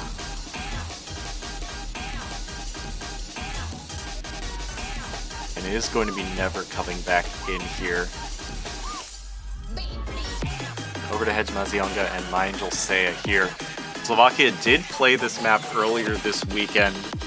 2 Hard Rocks, 1 Hidden, although I believe with a different lineup. Yeah, they had Spinison in instead of Golden. And Never and Aliar both did find Hard Rock FCs on this, although not with the greatest accuracy. We are seeing Spinison come back in here, likely going to be on that Hidden. Here we go. And here You see a we Hidden? go.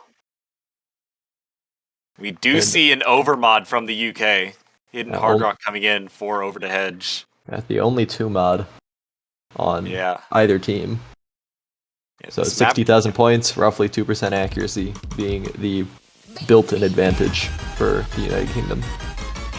Yep. And this is a tough map to overmod as well, so I'm excited to see how Over to Hedge does, although a player like Over to Hedge is certainly capable of putting up an insane score on this.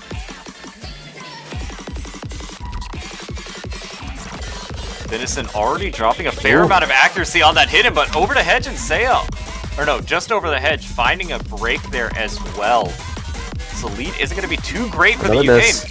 Oh boy, Over to Hedge also having trouble keeping the accuracy as well, down below 95 early on here, about matching Spinison. Another break as well. Never still holding above 99 accuracy on this Hard Rock. Aliar having a little bit of trouble with accuracy, but is holding the combo. Seiya and Mazionga holding it down for the UK. Lead still well in the UK's favor, but it's a little bit shaky. Yeah, that mod advantage really pulling its weight right now. Yeah. The accuracies are kind of close for these two teams. We are still going to have to deal with the second half of this map. It does get pretty tricky. There are, the cut death streams towards the end that really can throw you off if you aren't used to reading that with mods.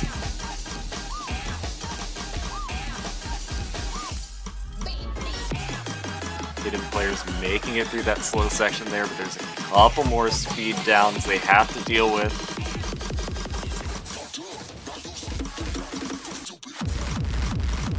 And here we go. Into these big streams here. Misses. Oh my goodness, 20,000 points erased just like that. More misses there, but Aliar is going to trade. Not as big of an accuracy drop for Aliar there, but it's enough to keep the lead intact for the UK. Finisher. Oh my goodness. Over to Hedge missing on that slow section as well. It's just this ending to deal with. Over to Hedge finding more misses on this slow section. The lead's still 30,000 points in the UK's favor, though. Slovakia needs a bigger break here Or Mazionga or Seiya to find a break as well would be really nice for Slovakia. Yeah, the accuracy of those two players is huge. Oh my Mazionga goodness. doesn't miss, but doesn't drop much accuracy. No. Over to Hedge, finding a break here. This big cut stream here is brutal, but Spinnison's mid-blocking. Spinnison. Oh no. Huge break for Spinnison there. And that's going to secure the point for the UK. It was looking very close there for a moment, but the insane accuracies from both Mazionga and My Angel Seiya being too much for Slovakia to overcome. Seiya, what is that accuracy? Oh Yeah, my 4-100s goodness. is insane. Never also pulling off a pretty nice FC there. Little Their bit. first FC. Yeah, 4-100s less for Never than their score earlier this weekend, but still quite a strong play there. 36 100s, 35 misses. Almost evenly split.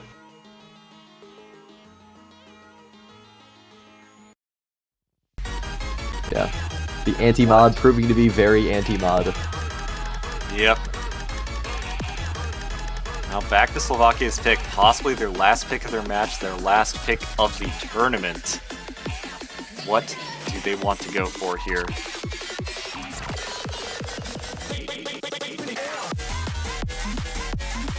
Very curious. I think you want to avoid the DTs and the free mods. I think you want to go back in for the no mods, but then what no mod do you go for here? I feel like your best bets would probably either be Nomad 1, 5, or DT2. Just because DT2 is proven to be mostly an AC battle. Which I don't know if you necessarily want to do an AC battle against the UK, but Yeah. we'll see. Yeah, the UK put up a really solid score on DT2 earlier this weekend. They're as picking well. Nomad 3. Getting some Umaboshi Chazuke. The speed no mod. This is a double BPM map up to 292 BPM here. A very interesting pick out of Slovakia. Neither of these teams played it earlier this weekend. But both teams, I think, have shown some pretty solid no mod speed scores.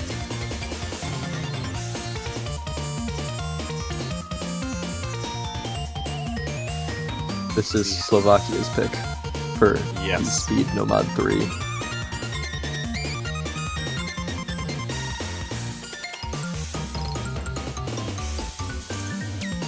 Seeing Golden in here for Slovakia. I'm assuming Never and Ali are going to be the other two players here. Over to Hedge and Mazionga in for the UK, as they are for most of these maps.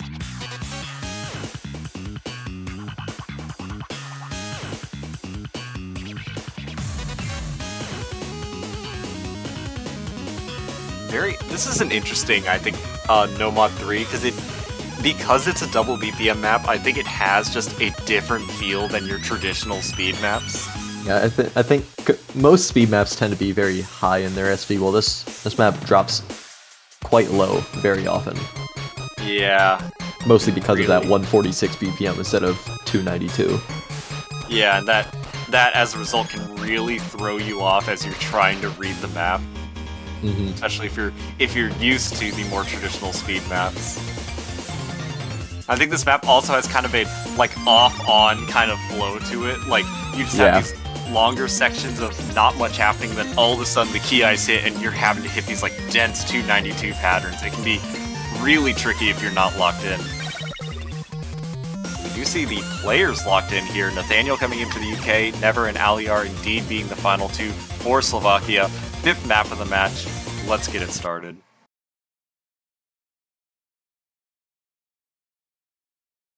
Here we go.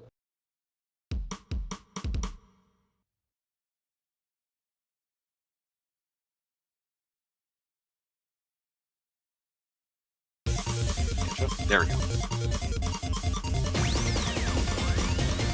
Immediately into this first Ki here.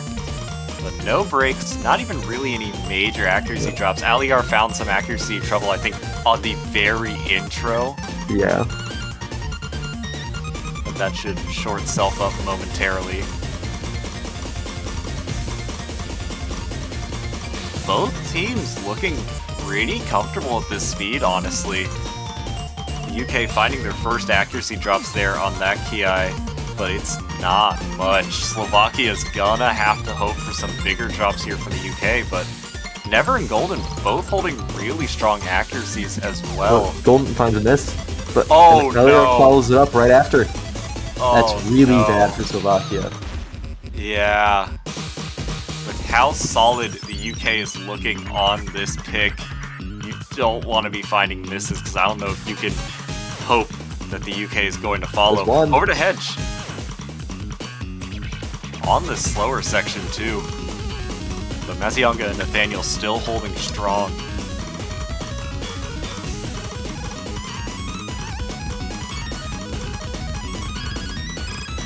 Big 1/3 into 1/4 here, not throwing anyone off too badly.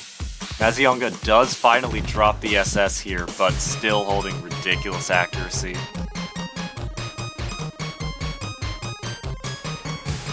Just under 40k difference heading into Yeah, the last quarter. It's not much, but it still definitely is there. Slovakia needs the UK to find a miss and an accuracy drop to even it out. But Golden trades a miss with over the hedge. Oh. So we don't really see that much of a score change. Yeah, that's going to keep the score lead right where it was. Another miss from Over over to the Hedge. hedge. And Nathaniel. And Lead is cut in half, down to 20,000. only a couple seconds left though. Not that much time left. The lead is continuing to shrink, but I don't think Slovakia has enough time to Over bring it back. misses. Over to Hedge. Not enough though. Oh. 4,391, ending the final difference. Those misses at the end were my making it very, very close for goodness. Slovakia, but just unfortunately was not enough. Oh, they had my heart going there. Mazionga 2-100 FC, absolutely ridiculous. Never and Golden also with really strong accuracies for Slovakia. But at the end of the day, it was 5,000 points separating these two teams. Ooh, very, very close. Now UK onto their third pick, possibly the last point of the match here. Never requesting Nomad 2. It is a good song. It is a good song. I have to agree. Yeah, surely the reverse sweep happens now. Surely, surely. Surely.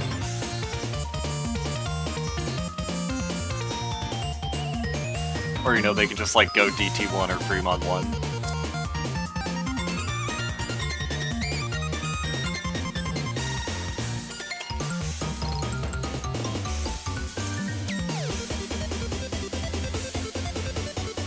So curious to see what the UK goes with here. They've had some strong scores on some of these remaining maps here.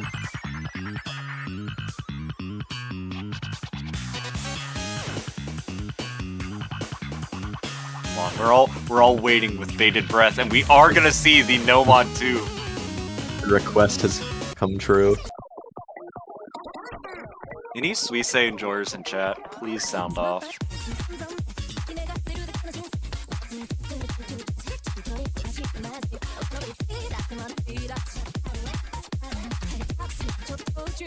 This is the first time either of these teams will be playing this Nomad 2. Neither of them played it earlier this weekend, so we are seeing kind of a surprise here on scores. We'll see how well these teams do on kind of a more swing-style tech map here. Yeah. Seeing the same lineup here for the UK. I'm assuming Never is just hopping out for just a second, gonna scroll through the map real quick and come back.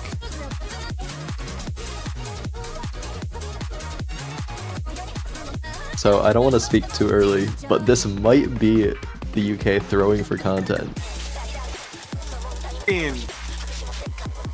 We'll see, we'll see, we'll see. I don't know how good Slovakia is at swing tech. They were asking to play it, or at least Never was. I think Never was just asking to play because he likes the song.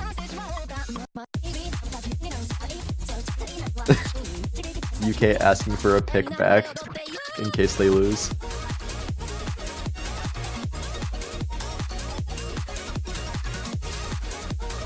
Never come back. Where are you? We need the Suisse.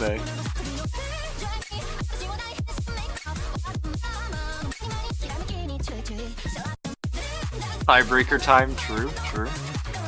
Can we get some tiebreaker hype?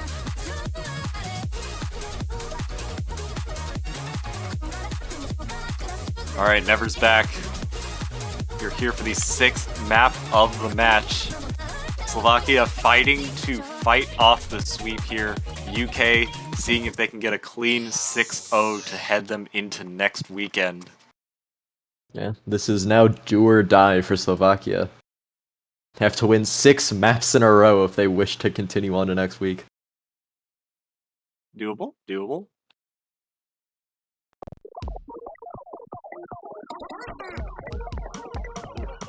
And here we go.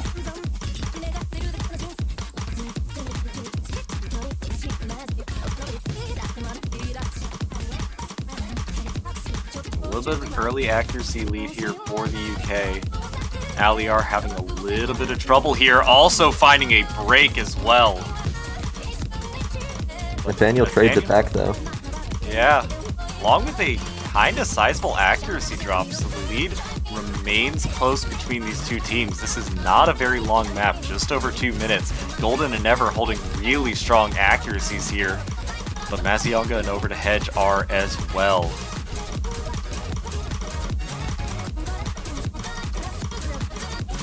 It is so close right now. 10,000 points. Aligar's accuracy is beginning to recover as well.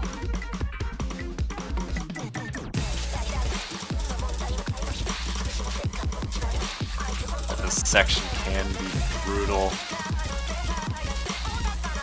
Both teams looking strong. The lead. Oh no!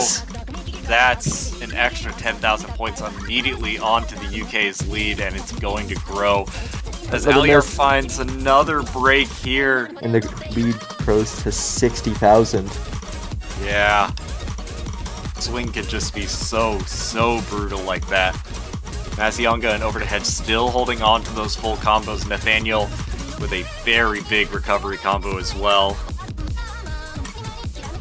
Slovakia needs a miracle here to stay in this pick. Aliar finding another break.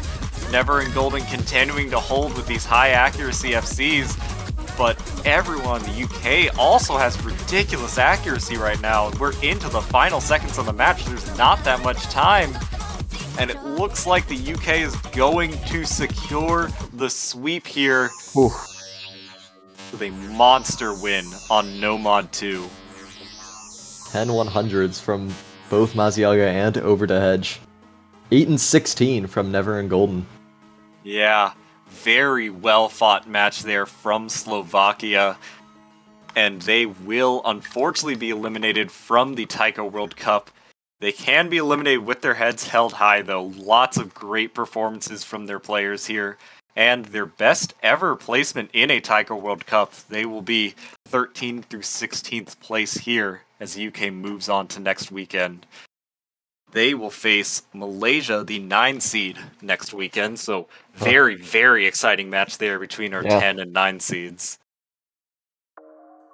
But unfortunately, with that win, that does mark the end of our matches for this weekend, though not the end of the weekend entirely, as in just about 20 minutes, there will be the semifinals map we'll showcase. Very exciting. I cannot wait to see it. Yeah, be very exciting to hear those new original songs and see the maps that we'll be watching our players play next week. But until then, that'll be all from us. Yep. We will Cheers. see you next time. Adiosu.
見たわね。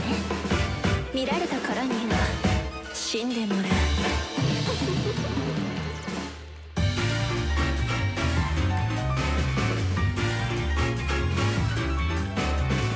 美しい月夜に運のない男ね。私が噂のヴァンパイアクイーン。教会の反対に負わされた傷もお前の血がイエスでしょう。急に何を嫌いなんて言われたことがなくて、私を死ぬ前に描きたいってお前って書かれの Dear the my love 私綺麗なの鏡に映らないこの身を見てみたいそんな願いがふっとよぎったの勘違いしないでいつでもクローゼロ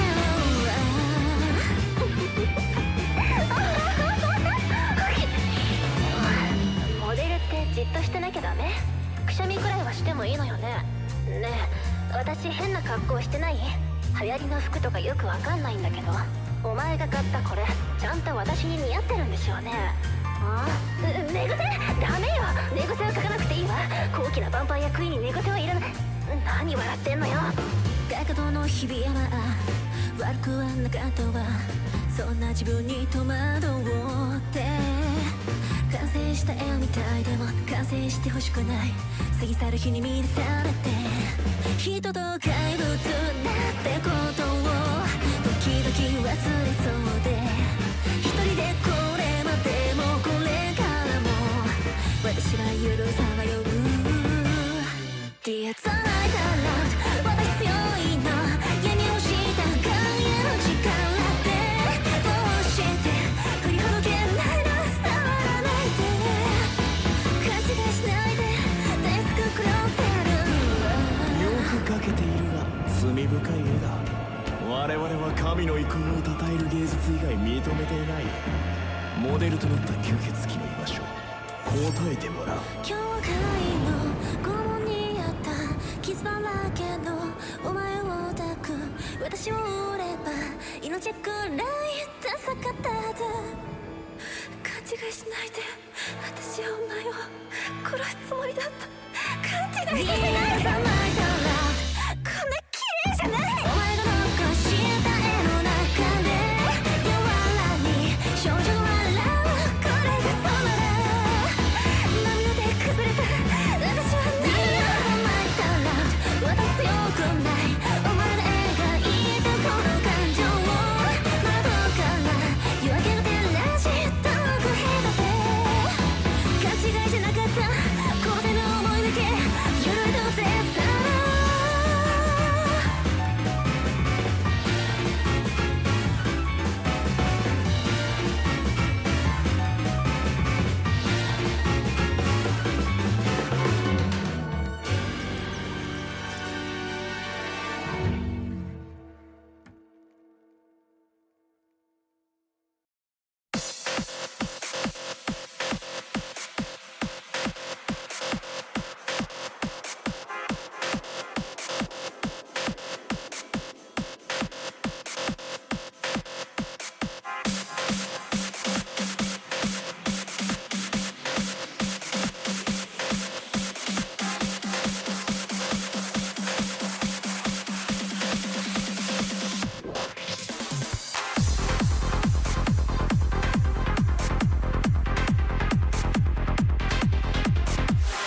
Hello, hello, hello. What an absolutely incredible week that was.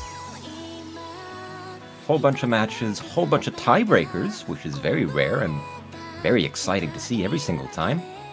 But, you know, that's that week out of the way. And what's next is the following week's Map Pool Showcase. I am your head pooler, Rafauj, and with me I have Teasel. Hi. I'm sure you're Yes. getting used to this by now. Other than that one weekend where I wasn't available, it's been me and Rafal, us bros together, presenting you the new pool for the weekend. This will be the semi-finals. And Semi-finals. We have very 12 teams left. 12 teams. Gotta weed them out even more, because we need a top 3 at the very end of this, but that's a bit further away, so let's focus on semi-finals for now. Is it no a top 6? I'm pretty sure there's 6 teams in finals. Yeah. So half of you are going home after this one. Half you're going home this one, but for those of you who remain, you're gonna have to play this, no mod 1.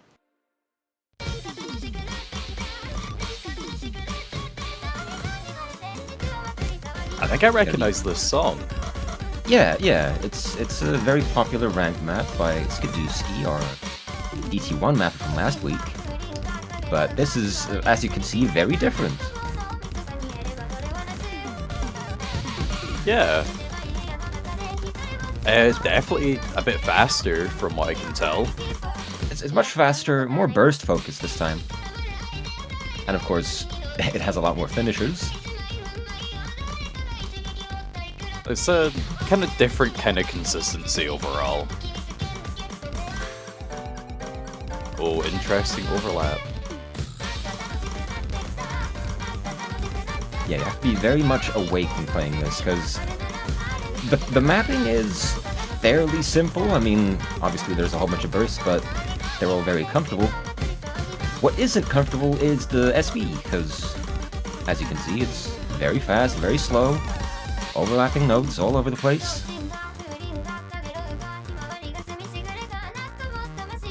Yeah, looking pretty difficult, but I mean, we do need to step up the difficulty somehow. Well, I mean, some might see this as a side grade or even downgrade, depending on what you want in a No Mod 1 pick. But given that a lot of other slots are much harder, it's probably best to keep No Mod 1 pretty accessible. Yeah, absolutely. I mean, we don't want to completely lock people out from just having no decent picks. Exactly. These doublets are quite interesting. I wouldn't have expected to see quite so many in a No Mod 1, but here we are. Yeah, this is like a 2018 No Mod 1.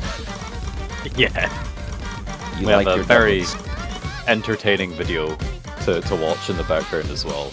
In case you're so good at the game, it's still too boring. I mean, that's really the right way to play. You gotta appreciate every part of the map, including the video.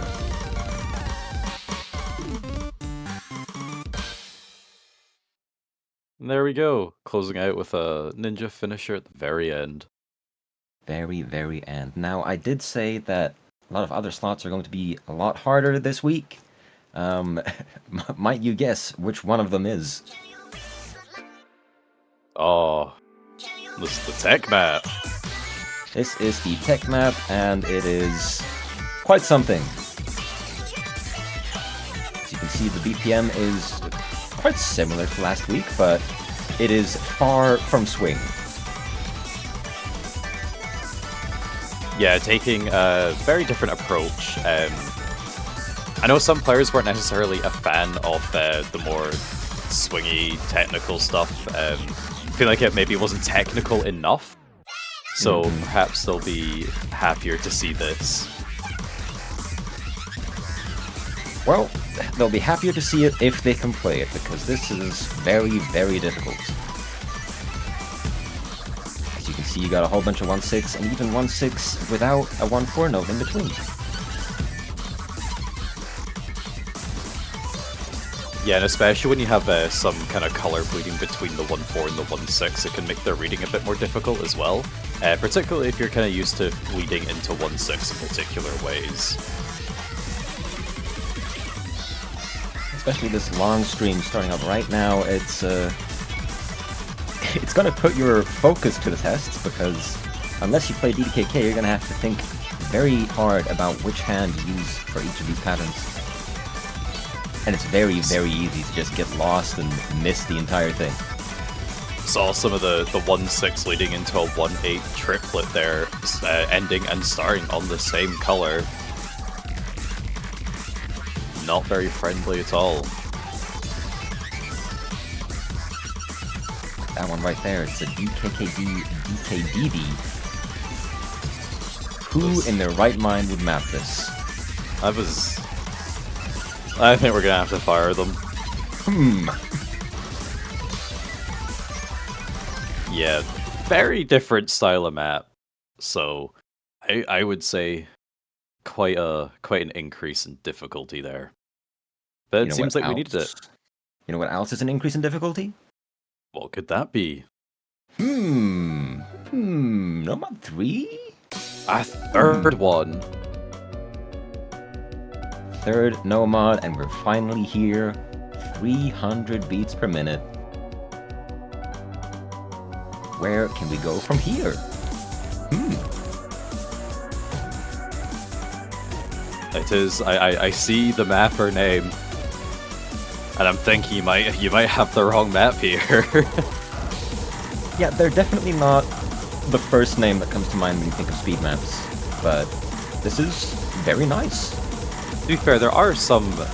Wasn't Ultra the one that mapped Machine Gun Psy Style, for example? Yeah. Yeah, so not a complete stranger to speed. This one looking very dense.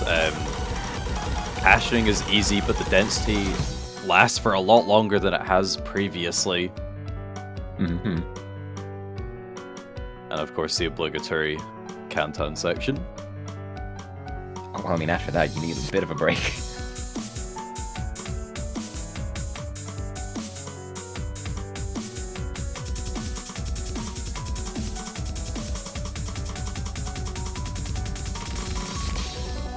Alright, building up. We have final burst before going into the real build-up. You know how it is. They psych you out, only to increase the nerves once again. Going into the real hard part.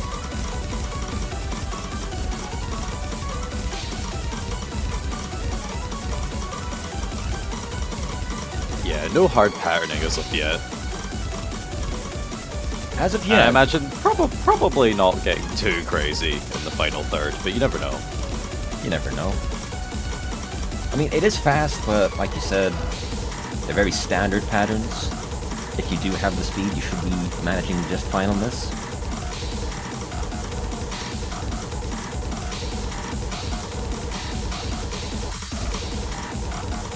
Mixing some finishers in as well. Might get a bit difficult. And it's just not ending. What will get difficult is this right here. What? That's very difficult. Have fun. Oh with no, that you're getting a lot of complaints.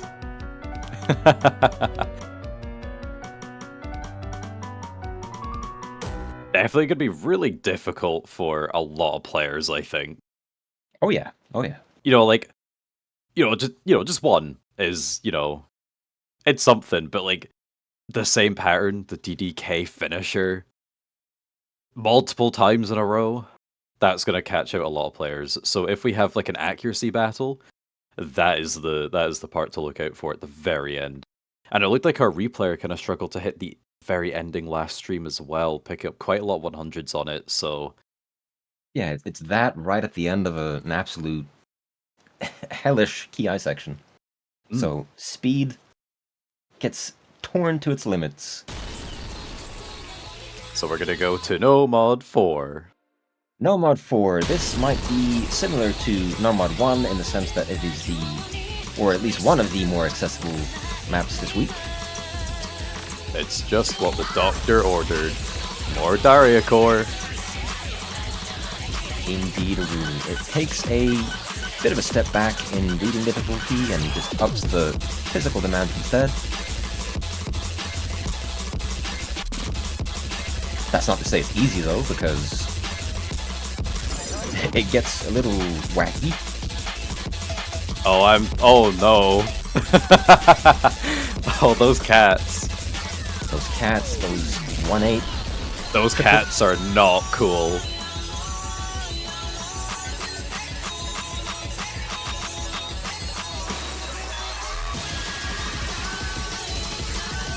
Low BPM part, high BPM, not high BPM, high SV, low SV, back and forth.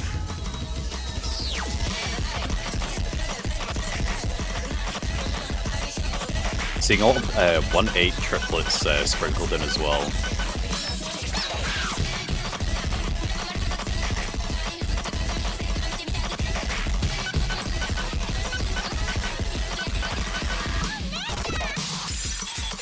That part right there is very fun, because the replayer missed about 5 times on that KKBBK. That'll be one to watch out for then.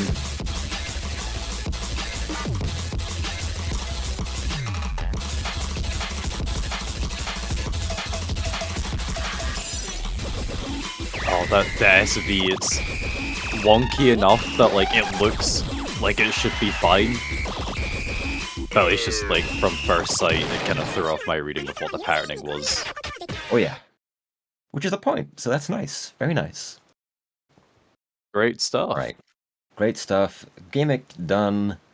Let's check out the stream map.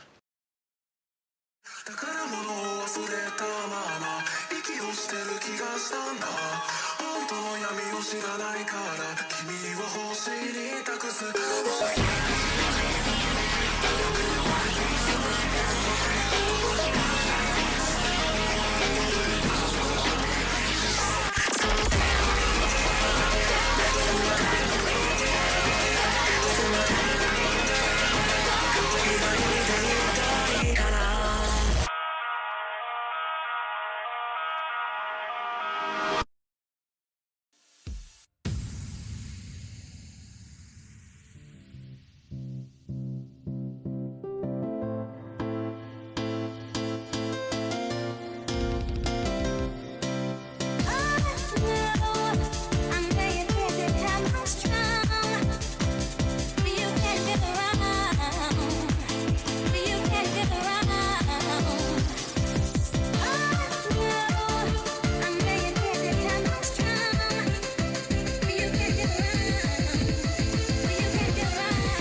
boom, boom, boom.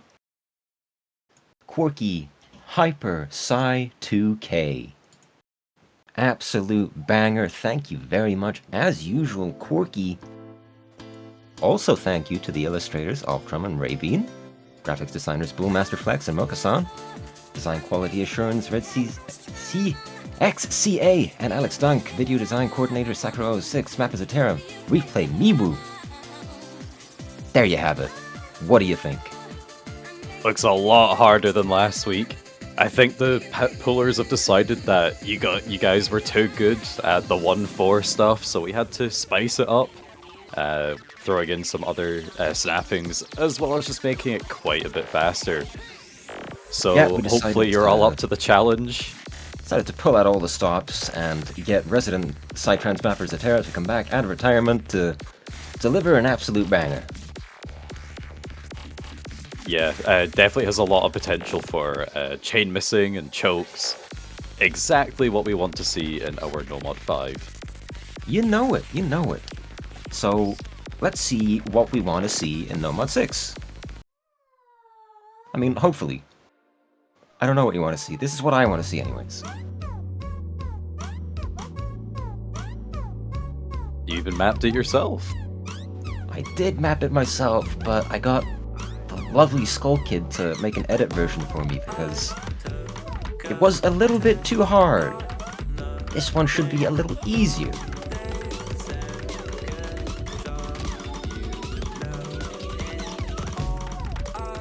All out with the snappings already. You know how it is with speed tech. You got the 1618, 16 in 18, and the other way around. Oh, interesting.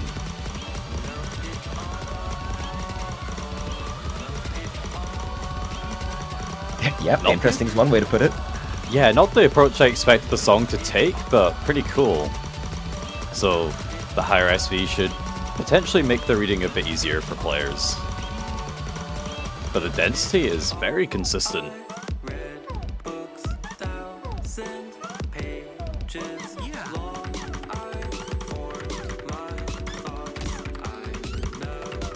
Bit of a repetition from the first part, but much lower SV and more consistent mapping.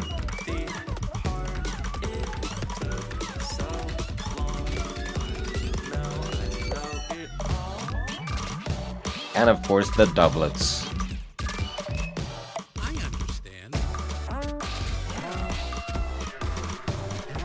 Oh, what's going on here? What is going on there? That is the 126 BPM part that you can see in the lower right corner.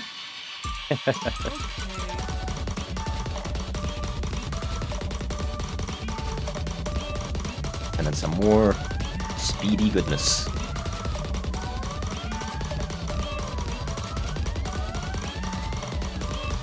Yeah, very similar to the first Ki. Looks like a similar density to me. Yeah, similar density, but longer patterns, even though it's all one stream, you know, longer 1.6. Yeah, Bit longer 1.8.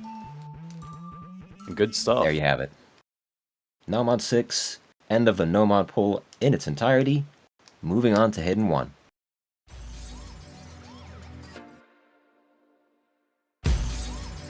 They besties, just like us.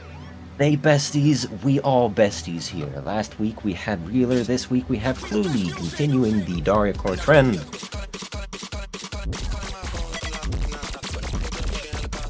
Of course, mapped by D3, a mapper that has done quite a lot of hidden ones over the past couple of years, and they've been pretty well received, so...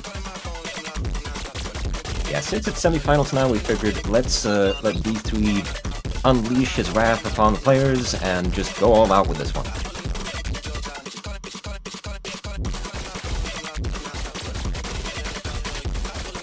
Though it's not all very low SV, we have these Ki sections which go up a bit higher, making the reading just that bit easier. Although I would say the technical aspect has increased quite a bit from last week. BPM is up. Density is fairly similar, but of course, the BPM is enough for it to feel much harder.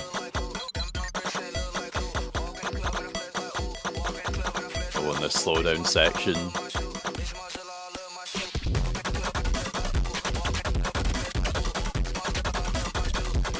Here we are with consistency. Or is it getting slower? I think it's getting slower. It's a little slower. And then it resets. So we're getting a bit faster. Very minor, but it's there. Or maybe not at this stage. I don't know what I'm talking about. These streams, It's though, hidden. You can't it's tell hidden. what's going on. I can't see anything. These Streams streams are quite very tough.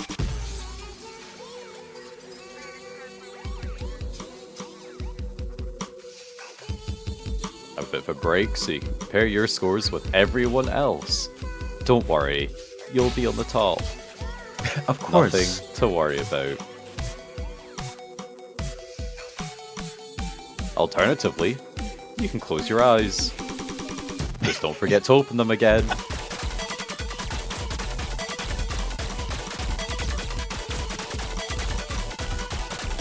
Yeah, this part right here, rhythmically, is kind of insane.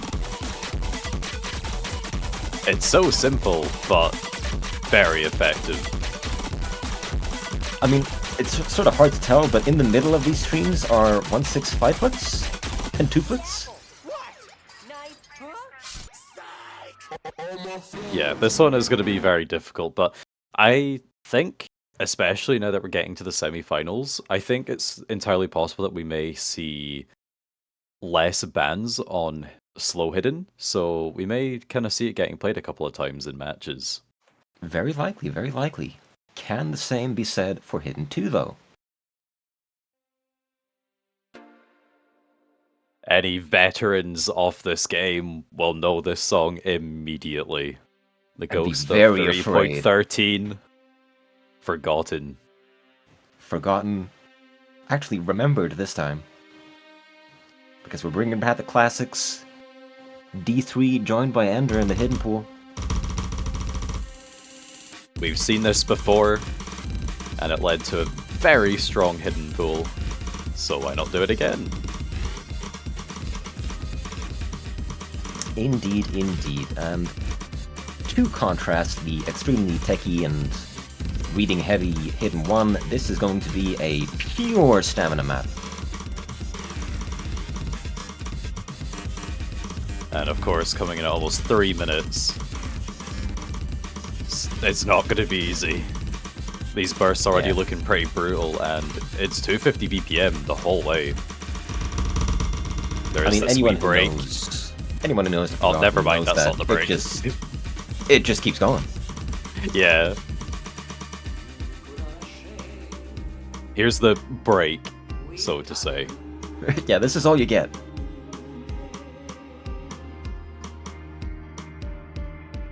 And it'll very quickly ramp back up.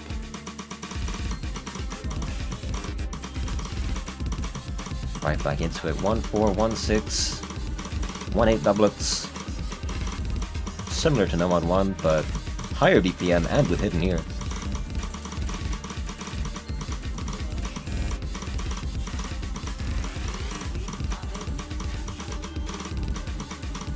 From what I can tell, the patterning overall doesn't look too bad. Like, there is definitely stuff that can look like it can trip up players, but as long as you practice it a couple of times, like, it doesn't look like there's anything, like, designed to just be overly awkward and difficult to read. It is, as you say, just really raw on that, like, stamina. It's a bit of that speed aspect as well. Yeah, the thing with Ender's maps is that he has that very old style where the patterns are very simple, but the notes in between make them a little awkward. Might be a bit hard to tell with hidden, but a lot of these will have like a cat followed by another cat into another cat 1-4. Yeah, it's putting a kind of a slightly older style mapper onto a song of this kind of caliber. Kind of with the past it also has in this game, I think suits everything very well. Yeah, it sort of wraps up the nostalgia bomb. Thematically put together. And of All course, right. a spinner to clean things out. Spinner to wrap it up, spinner to wrap up the hidden pool, and then, you Let's know, spin into the Hard Rock pool. Whee! Yeah. 宝物を忘れたまま息をしてる気がしたんだ本当の闇を知らないから君を星に託す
The ritual is complete and we return to tradition with a very traditional Hard Rock 1. Of course, an original for you all. This is Aether by Kaiten Dayentai, with the background illustrated by Kizirusi Q. The graphics design by Moka-san. The design quality assurance, Alex Donk, and the video and design coordinator, of course, being Sakura006. This map was done by Akin5050, and Rafal, thank you for the replay. You are very, very welcome. This is a deceptively comfortable Hard Rock 1. As you can see, the patterning, once again, is very simple, but the rhythms that accompany them are very much not. As you can see, it's OD 9.8 alongside those weird transitions and fairly high BPM, 200 with those bursts. It's gonna be a doozy. Yeah, I think players will enjoy this one a lot. Very different to last week's, but I think this one, despite the higher BPM, I think the accessibility of it will be like very well received, and I can see it getting picked a lot in matches. Yeah, that is my hope. What else is my hope is that Hard Rock 2 will also be picked quite a bit. Because this is also a nice song. An artist that is very, very popular in recent times. I assume pronounced as Tenchi. That is correct. That is what it is. Annihilation in F sharp minor.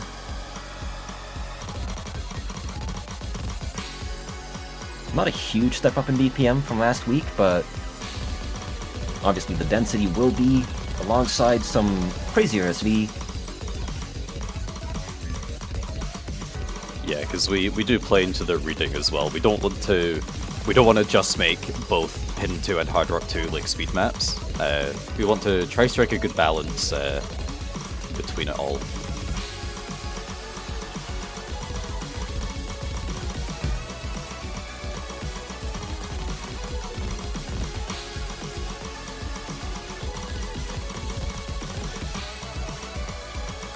Some slightly awkward patterning here and there. Yeah.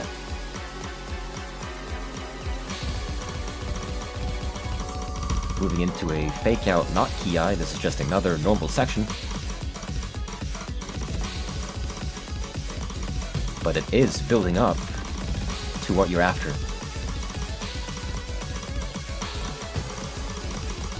Is it just me or is the SV getting faster in this section?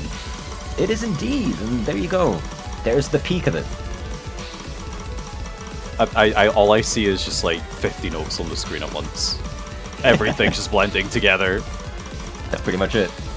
I cannot properly discern the patterns, but that may just be a huge skill issue. Well, you got long patterns, not quite full streams, but they're accompanied by a lot of 1-3.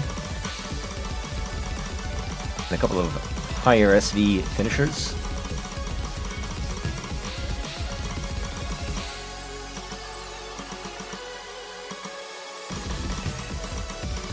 Not much map. Not much map left. Bit of an outro section. Although it doesn't exactly let up on anything. Yeah, definitely not kind of the shortest sort of map that we've seen in this tournament. We've seen plenty that are kind of barely hovering around the 2-minute mark, so being at 2 minutes 40 seconds should give players a lot of time to figure out who deserves the point. Because it can only be one.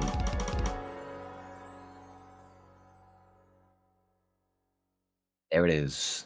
The Hard Rock pool. Should be a fairly good match for the hidden pool, and of course, once again, it's hard. It's difficult. Good luck.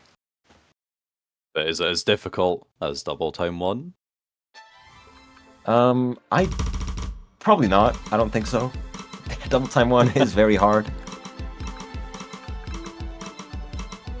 I think quite a few people will also probably recognize this song and artist as well. Yeah, this is a repurposed pick from another tournament where it was just a Hard Rock 1. Now it is Double Time. So, obviously, what is an accuracy requirement for Hard Rock is going to be a much harder accuracy requirement for Double Time. But we're at the stage where we can force it. 1-3-1-4 stream. Good heavens. These finishers, good heavens.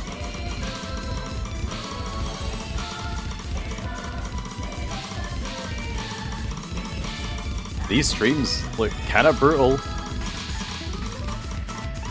Yeah, it's getting towards a bit of a stamina map. And then combining that with these absolutely out-of-this-world snappings. There's no wonder the replayer couldn't quite manage to get a 99 on this one.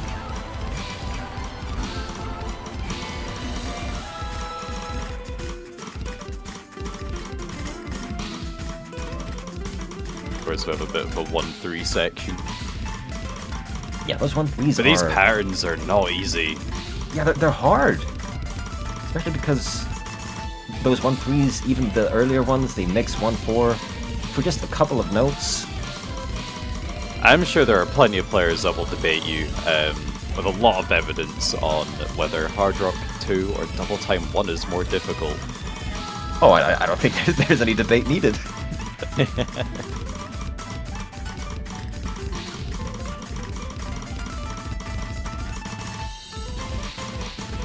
Yeah, getting the 1-3 mixed in there catches out the accuracy of our replayer a lot.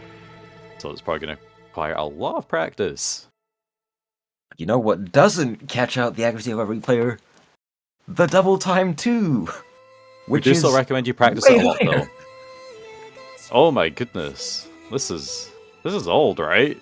It's another classic song with a actually fairly recent ranked map, which you see here.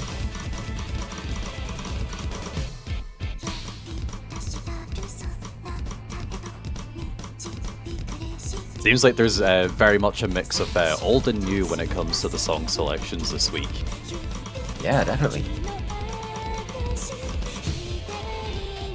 Also a BPM jump, going from under 260 to 270.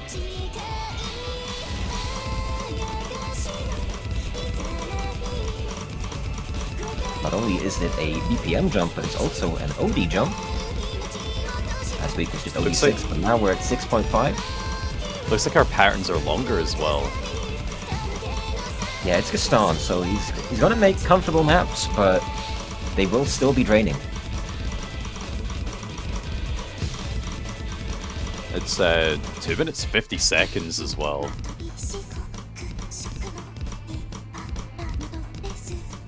Of course, you get your obligatory kind of slower tapping sections. It's a pretty common feature in fast maps.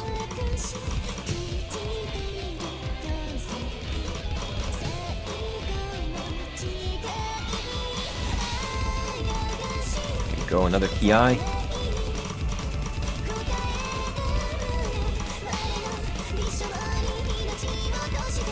Very similar to the first, but the more it repeats, the harder it gets because you don't get to pause in a multiplayer game. That would be cheating.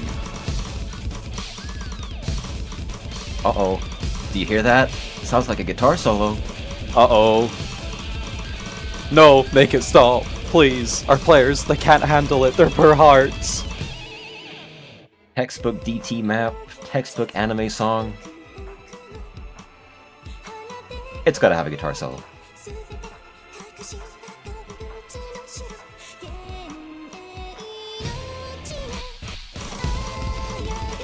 I think most of our players will be fine, though. They're pretty skilled. Yeah. I mean, it depends on when in the match you end up picking this, because if it's late, you're either one of those who get even more warmed up as you play, or you're someone who can't quite handle a late stage or late round match DT pick. Yeah, definitely something really important to consider in the matchups as well, kind of getting to semifinals and onwards. Not just what you get the highest score on. But when you get them. So, when will you pick Free Mod 1? That is the next question on everybody's mind. Will Free Mod 1 be your optimal solution? Yes, actually, it'll be everyone's. How about that?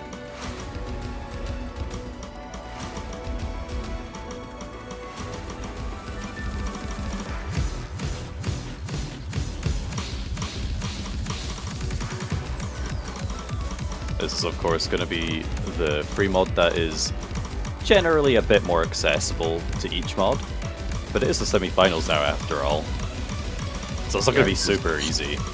It's going to continue the more mechanical, heavy trend of the previous rounds, Free Mod 1, but it doesn't have much in the way of SV at all, so any mod should be fine on this. It's just, can you play the game with mods? Pretty much. Or if you feel like you can, no mod is still an option. But think about all those extra juicy points you're missing out for your team.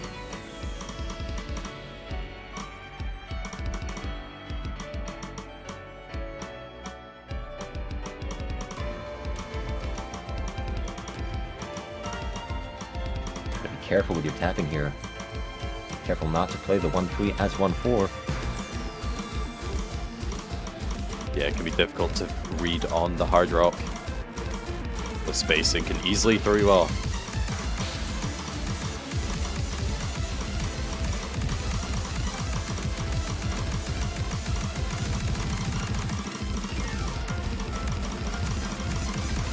Bit of a Have a funky tough- 1-6 there. Yeah, a bit of a tough, not quite overlap, but almost there for the hidden players. So this 1-6 is a very strange setup.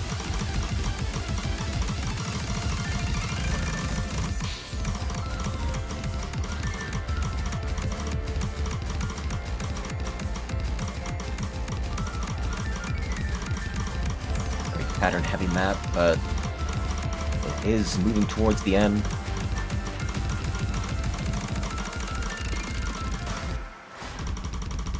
There you have it. Scary finisher, not finisher, that's a spinner. Spin it out as quickly as you can. Because there's more to go. There's more free mod. There's a second one, free mod 2. This one is going to be difficult to mod. You might have caught on by now. Will you no mod? Will you hidden? Will you hard rock? Will you hidden hard rock? Or will you glorp?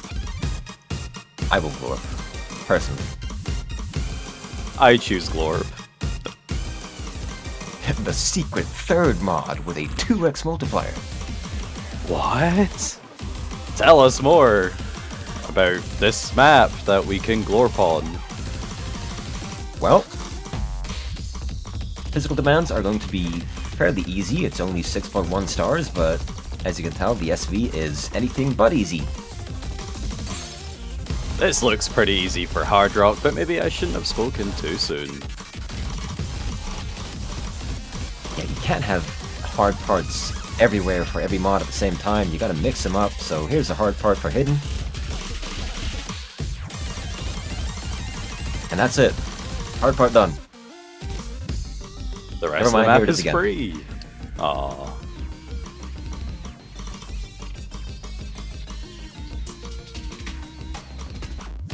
Yeah, the map will strike a balance between the two.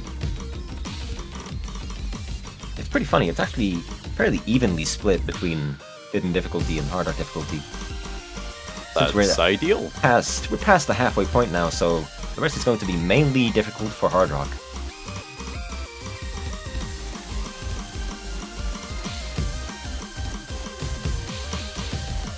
I wonder if we'll see many hidden hard rock players take this challenge on.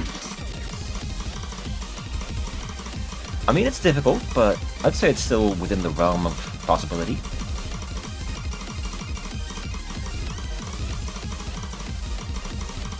I'd some 1-6 as well.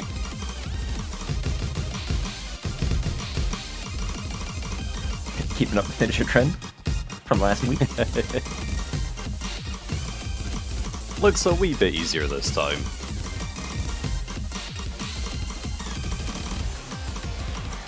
Oh, hidden players are not gonna like that bit. Scary warning alert.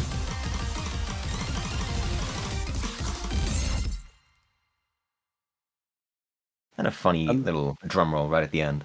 There is an entire pool An that entire our players full- will wait a be minute. going head to head on.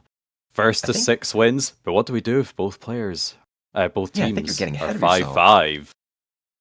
There's Well one more then. thing to go. The only way to Hello. make it fair, the only way to determine which team is the best, It's to break a that tiebreaker. tie. 宝物を忘れたまま息をしてる気がしたんだ本当の闇を知らないから君を星に託す 「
And as Sidosis plays us out on his live performance piano, which is why it's not mapped, we have Partition, an absolutely magical song with a magical map and a magical graphic design by Mocha and a magical storyboard by Pro Machos and Nafi. Video and design coordinator Sakura06, mapped by Tasuke, replayed by Foxaru. So nice. What do you think? Oh, that is such an incredible tiebreaker. Everything weaving together so perfectly. And it looks like everyone else absolutely loves it as well. It's just an absolute banger. It genuinely is. It, like, in a way, like, it sounds so, like, simple in a way, but it's something that feels so new, especially to the World Cup here. I don't think we've ever really had a song with the kind of atmosphere that this brings us. So thank you very much, Sidosis, and to everyone else who aided in all the visuals and everything as well to really help everything come to life. Man, now hearing that middle part again is like, whoa, we really went places with that one. Yeah, it's every part of the song sounds distinct, but yeah, it all just comes together so nicely. Yeah, it's seamlessly strung together. I think players will probably have quite a fun time practicing this one. And after this week that we have had, please make sure you practice your tiebreakers because you genuinely never know what will happen. We have all been surprised by what has taken place. Anywhere near as much as the quarterfinals tiebreaker did? Whoo-wee. It's going to be quite something. But with that, that concludes our showcase of the semi-finals pool for the Taiko World Cup 2025. So we wish all of our remaining 12 teams the best of luck in their upcoming matches next weekend. And of course, all of the schedules, reschedule stuff, all that good stuff will be kind of coming out fairly shortly. All the maps should be getting uploaded soon, so go practice as soon as you can, because I have a feeling that everyone's really going to need it.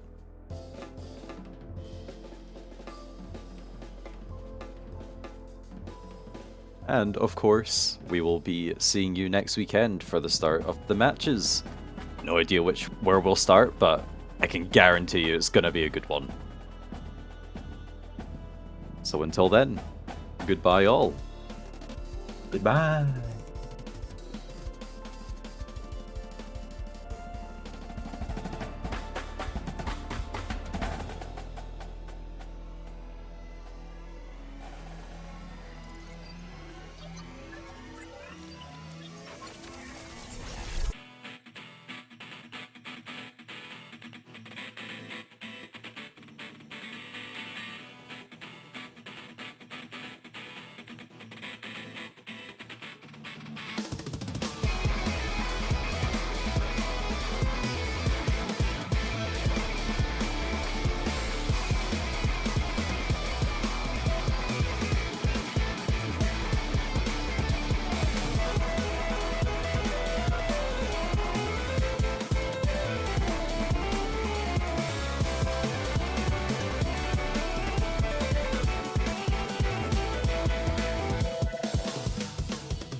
I can feel you in my heart, you in my arms. Oh, I can hear your voice, I can hear you through the silence, through the silence.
Hello everyone, and welcome back to the Taiko World Cup 2025 quarterfinals. Once again, we have a very exciting match, this one probably being the closest seeding that we'll have all weekend, 12 and 13, Turkey and Indonesia.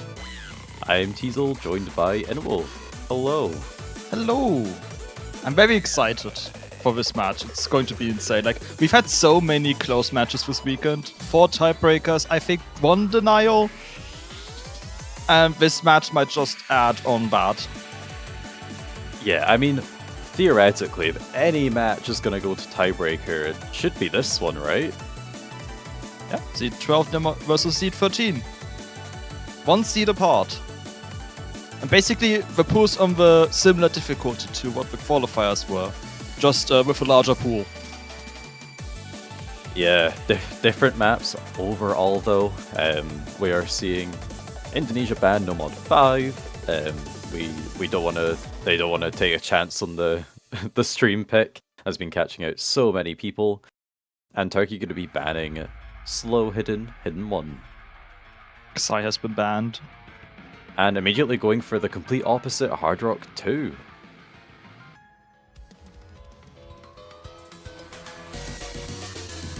Yeah, I think to Fruko's pain, the Turkey strength is hard rock and not hidden. Yeah, definitely. I mean, looking at individual players for Turkey, of course there is Fruko, a very, very well-known and consistent hidden player, and can take on the slow stuff very confidently as well. But the rest of the team is a lot more hard rock oriented, so Fruko's had to adapt to that.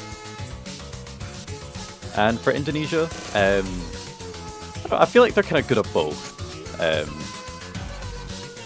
But like maybe not like super exceptional on either, but I could be wrong. I mean, if you take a look at, individual performances, once again, XK is another one of those players that would be very, very strong on the hidden.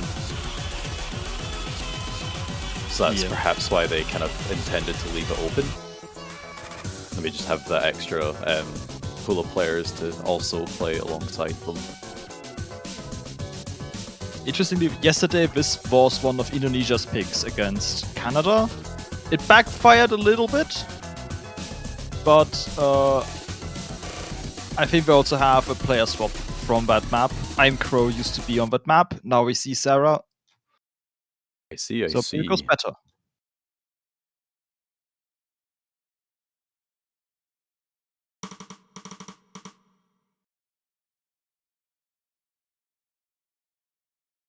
And on Turkey's side, we see Margev, who we haven't been seeing the past few weeks.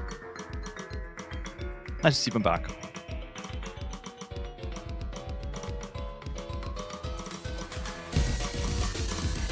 Yeah, this map is pretty fast on the hard rock reading. I believe into the KIs it goes all the way up to reading of 240 BPM. So often takes some very strong and proficient hard rock players in order to take it on. And Indonesia actually taking the early lead despite this being Turkey's first pick. Yeah, thankfully for Turkey, it was 2 early misses they found, so the combo advantage isn't too massive for Indonesia, but it is there. As well as the accuracy advantage. All of Indonesia's players have 99% accuracy, and Turkey is only near the 99% mark in both directions. A miss from XK is going to help stop Indonesia taking that lead too far into their own favor. So 4 full combos in the... 3 full combos, 2 for Indonesia, 1 for Turkey. Neural G missing, just kind of almost on the easiest section of the map. Perhaps the nerves getting to them a bit. They'll have 2 very strong combos from Turkey with Magev and Fruko. The XK now making their way up to 400 combo. There's about a minute left, especially with the KI section. Maybe Indonesia finds a few drops and allows Turkey to come back on this map. Yeah, there is still this final Ki. Walper finds a miss of their own. It's pretty clean. Still above 99 accuracy. Magev finds a similar miss on their own. So that score difference is still going to hover around 40,000. And it looks like we're nearing the end, and it won't be enough.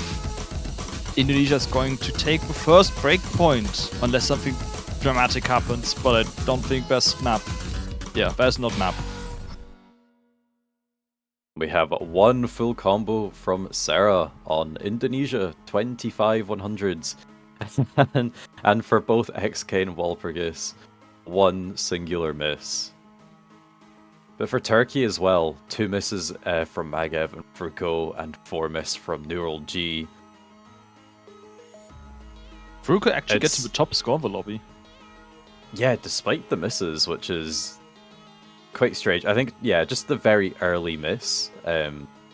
So the max combo was almost the same as kind of the total notes in the map. And with their accuracy so high, really helps put them forward above the rest. Yeah.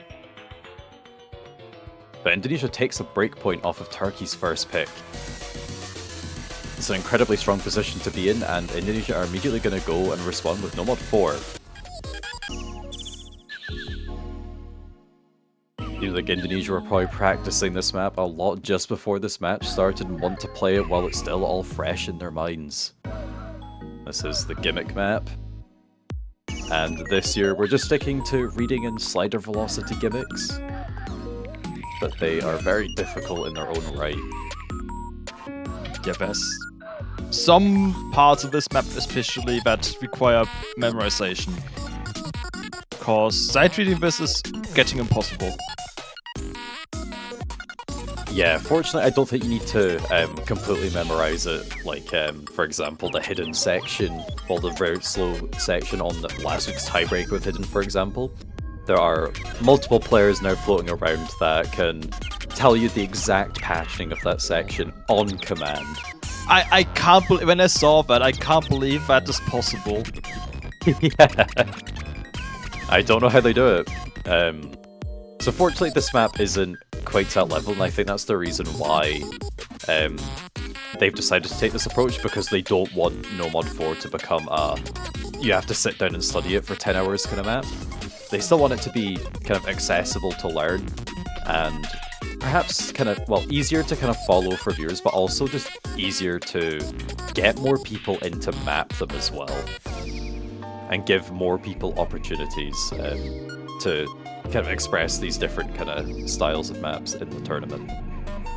Yeah, I kind of much prefer this style of gimmick map. I'm the same, but maybe that's just because we're old. Yeah, when we first had gimmick maps in the Taiko World Cup, it was this kind of map. Remember when Slow Jam was a gimmick? Yes. Not to say that the really crazy all over the place kind of gimmicks are bad, like, they are insane, and every time I would end up seeing one, especially kind of the ones made by Mew, like, once I thought I'd seen it all, he'd managed to create some brand new gimmick that I just didn't think would ever be possible. So it was really awesome getting to showcase those kind of things in the World Cup as well, and just see what the best of the best can do on them. But I think it's like also fine to kind of put it on the shelf for now. It's always there to go back to. Let's just see what else we can do. Yeah. Like, we haven't seen this kind of gimmick in a while. I think the last time probably was like Burning Sands by No Fool in 2022. Banger map, by the way. The gimmick for the round of 32 gimmick for last year was also just kind of SV, I believe, but after that went into the regular kind of stuff that we were used to. But see, even though this is just SV, it's already caught out 2 combos, 1 on each side. It's also the does same take place the early lead. It's also the same place that are struggling a little bit with accuracy, both sitting at 96-97%. Another miss from Magev, though, is going to pass the lead over to Indonesia on their first pick.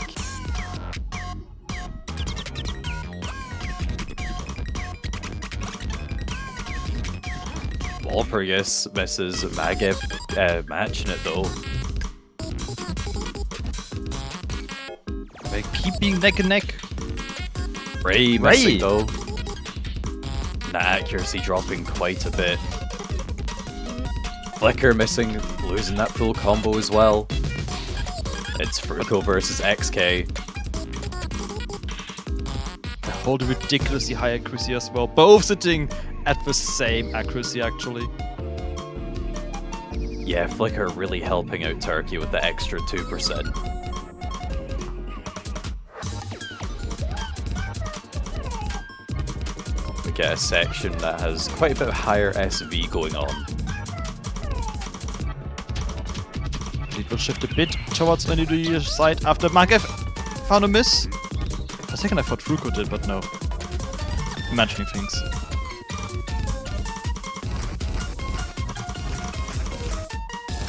Yeah, Flicker missing again. Walper also finding drops. That score differences have. Big misses from Flicker. And the score is flickering a wee bit, but Ray and Walper find misses of their own. Fruko and Magev really have to hold on here to win back that break point they just lost. There's not much map another left break. to go. We are on the outro. It's not free though.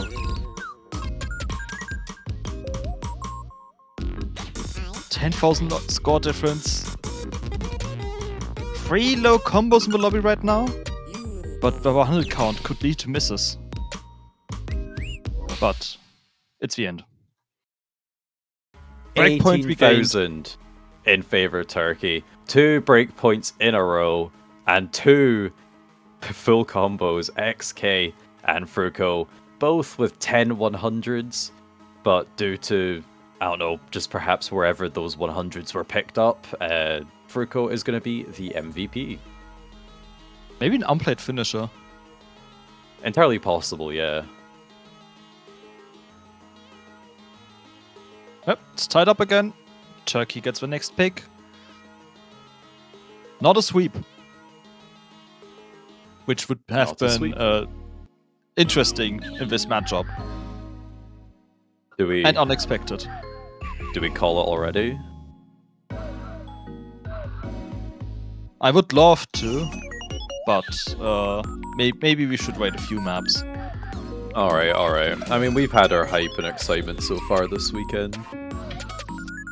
Yeah, but we can make it 5. We were close before. We would never make it 5. Yeah, we would never download a bird, and we would never make it 5 tiebreakers. What we are going to see is another Mod 2. That has been very popular this week. And it's our kind of, what do you call it? The techie kind of swing kind of map. Yeah, definitely swing. Has Swing an with element of 1-4. speed to it as well. It's kind of a couple of things all kind of mixed into one. Yeah, some people compare this to No Mod 6, even though they are different. The songs themselves are kind of similar too. Bangers. Absolutely.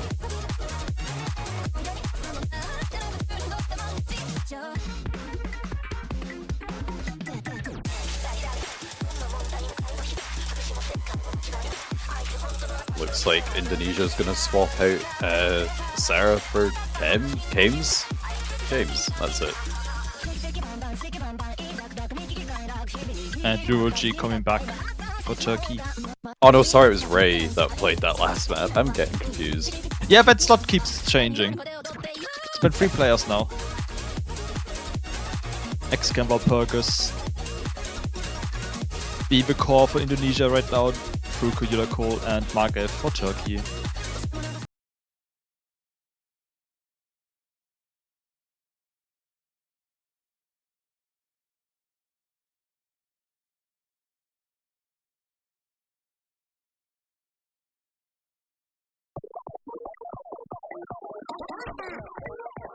Alright, here we go. Into our third map of the match. Turkey is going to really hope that they don't lose yet another breakpoint. Losing one is scary enough, thankfully winning it back immediately. But they really can't be affording to give away more, unless they're confident they can win them back. Wolpergus being the first player to miss for Indonesia. Turkey taking the early lead. Quite a massive accuracy drop as well, dropping to 95%.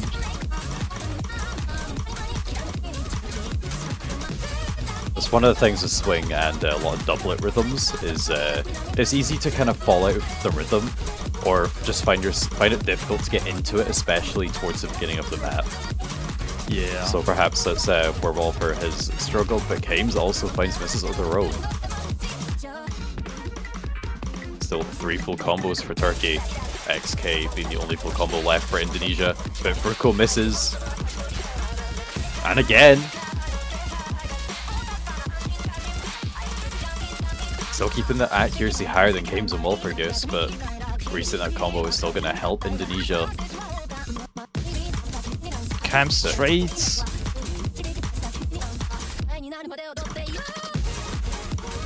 Only a third of the map left to go. This is a very short one.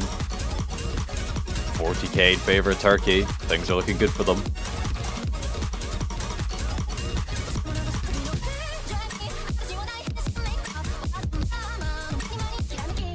Magev and Neural G still above 99 accuracy on the full combos. XK just a bit higher than both of them. Another miss from Kames though is going to make Indonesia's battle back to taking this towards their favor very difficult. Fruko finds a miss, but we're just on the outro and nothing could be done. 59,395 points to Turkey. Breaking the streak of breakpoints and taking their second. Of the 3 full combos from Magev, Neural G, and XK. All above 99%.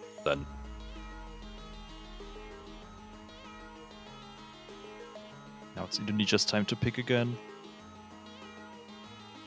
I would say... Actually don't know. They could try free mod. I think the free mod capabilities are pretty known. XK and Fruko Yuriko are going to destroy Hidden Hard Rock. Yeah, it's just the question of what does the rest of the team do?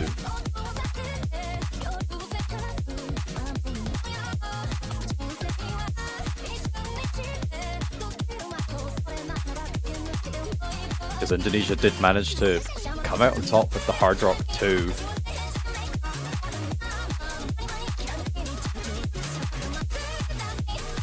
Maybe Hard Rock 1 could also happen. It's more techy than No More 2, so it's different enough. I'm Crow seems to be joining the match.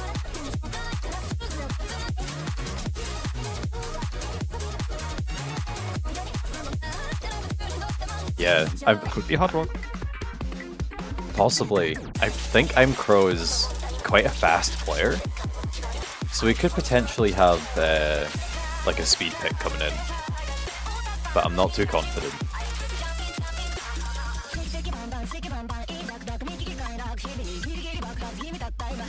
Indonesia has mixed up the rosters a little bit from yesterday.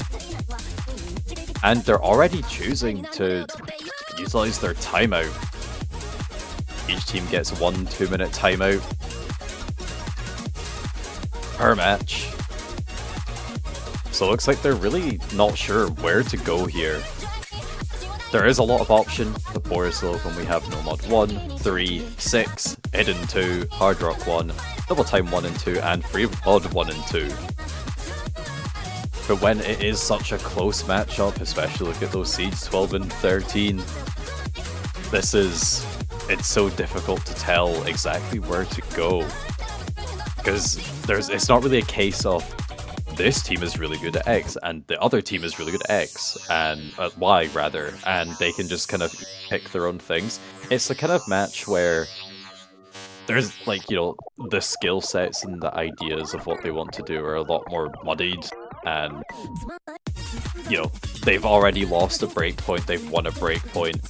They really can't afford to kind of drop one and not be able to recover it. Yeah. They should try to win the next pick at least. Like, as fun as it is for the viewer, if breakpoints keep going back and forth, if you pick a map, you want to win it, not keep choosing for your opponent. And Turkey managed that.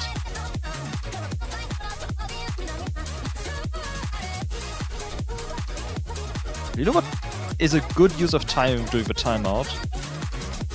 Heading to the O store and buying a banner for one of these two teams, for example. Because one of them is going to be out after this match, and you need to give them your energy, your power, by spending $2.50 on a banner you can keep on your profile.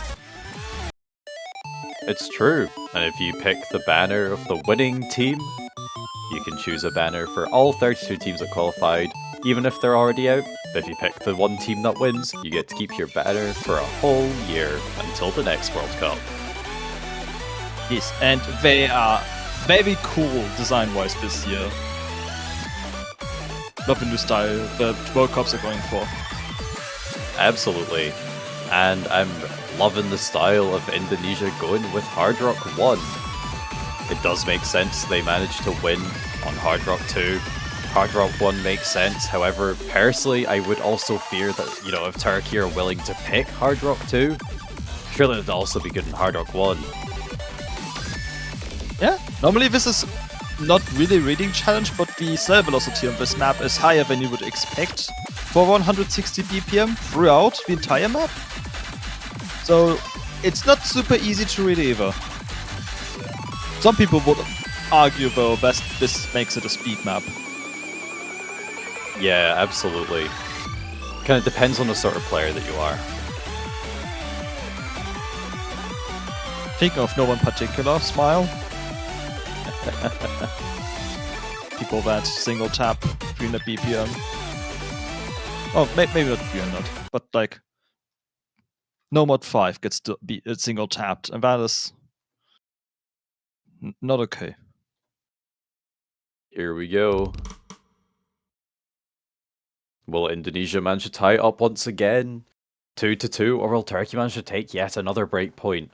Turn it into 3-1.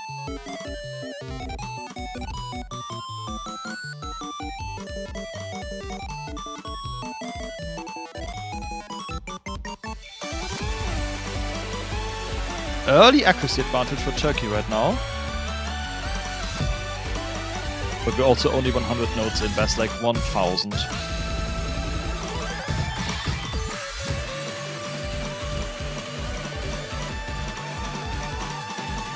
Here we go. The early lead for Turkey, but we're just getting to the hard part now. So we'll see how long they hold on to that lead.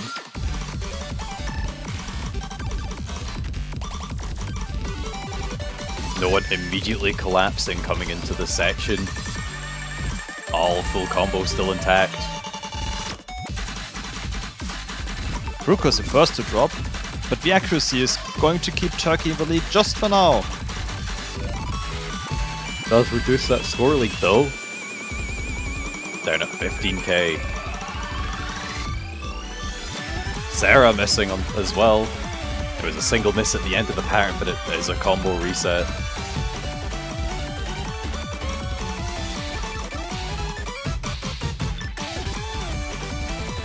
Things are not looking good for Indonesia here with a third of the map left to go and Turkey being 40,000 in the lead. The map does pick up in difficulty a little bit now in the second half of the TI. But it doesn't look like anyone cares. Everyone just looks very, very consistent on this one. But a miss from the Earl G is going to help out Indonesia, but I think we're going to have to see a bit more. The score difference is shrinking too slowly. And it's not enough. Another breakpoint. Turkey leads 3-1. Yeah, good effort from Indonesia. Just struggling at that bit more on the accuracy compared to Turkey. Had 2 full combos to 1, but the score difference was still just too great to overcome.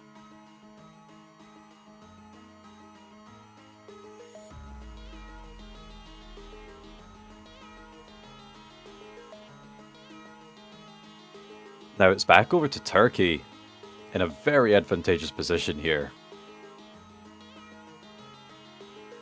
Yep, and I could see Turkey going for something like DT2. Go fast! Ooh. Oh, no mod 6. No mod 2 went well. Also fast. It is, yeah. Yeah, I'm not sure what the best option is. Maybe they could attempt something such as like double time 1 or something. I feel like Turkey have managed to prove that they're just kind of a bit more confident when it comes to the accuracy, so double time 1 would be pretty good for that. But I could even see something like a no mod 1, just keeping it simple. So far both teams have avoided free mod as well. Perhaps a bit afraid of what what either side can do. Oh, a 2 roll. Free mod. And it's time for BPM. Okay. The anti-mod of the 2 maps.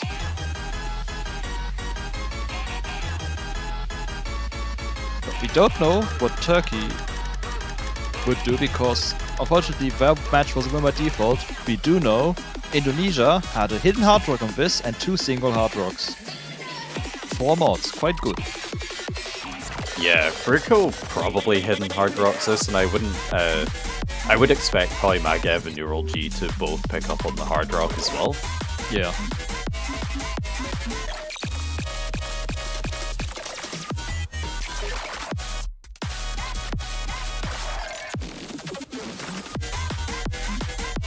Post this here up GIF to waste 573 kilobits of internet data. Oh no! Not my wasted data. I think the stream itself will do more. Yeah. So this map is the kind of anti-mod, free mod. It's a bit less accessible, so you'll only kind of tend to see very high-ranking players taking on the hidden hard rock. So that's why we're predicting that probably only Fruko and XK will take it, but entirely possible. You know, people have been practicing hard and also choose to adopt it. But it looks like we're pretty much right. Fruko and XK, of course, on the hidden hard rock, and all other players just on hard rock.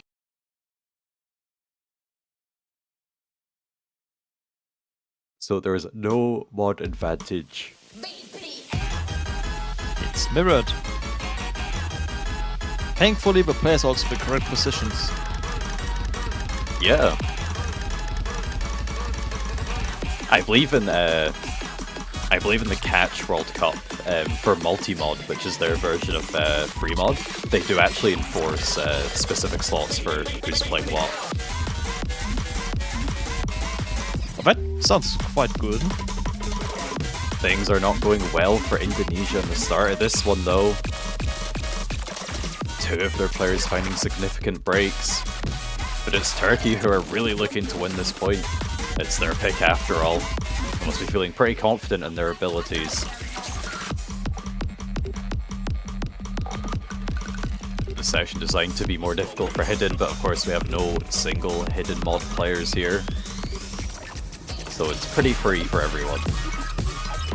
These faster sections, though, is where we'll really need to pay attention.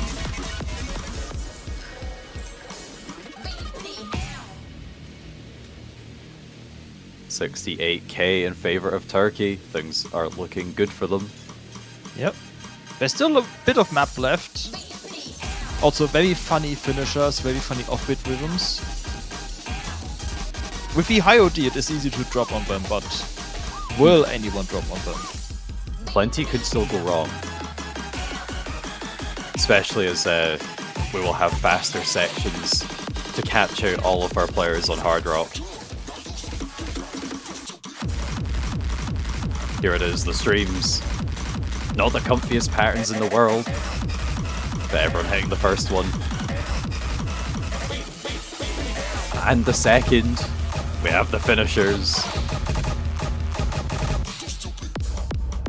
No one drops. Go ghost tapping between the finishers.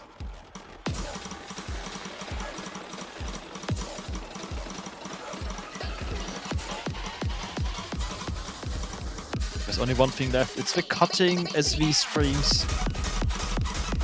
It has quite a lot of people this weekend. Harder than it looks. But everyone hitting them as if it's nothing. Sarah with a single miss between the streams. Are Turkey gonna get a triple FC on this? They are. A 4-mod FC. Brook only 13 100s with Hidden Hard Rock.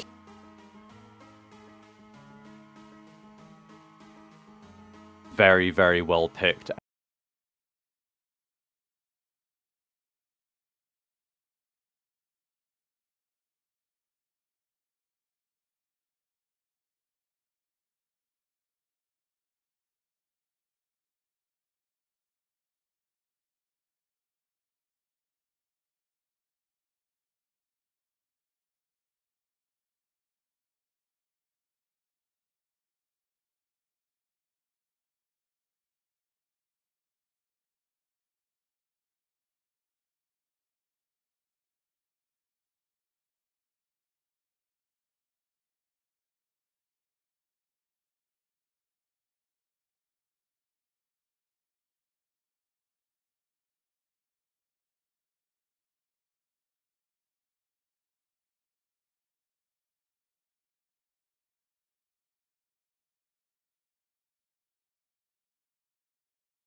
So far, Indonesia are in the lead. Everyone on the full combo, but it's only by a couple thousand points. And the lead flickering back and forth. Things are neck and neck. If any players to miss right now, it would spell disaster for their team. It looks Yeah, like this Turkey is- has taken a slightly more stable lead, but once again, it's so minimal, only a couple thousand points. Now it's growing, almost reaching 10,000. Yeah, both Sarah and I'm Crow hovering around kind of the lower 99. Sarah in the mid 98s now, helping give Turkey that lead.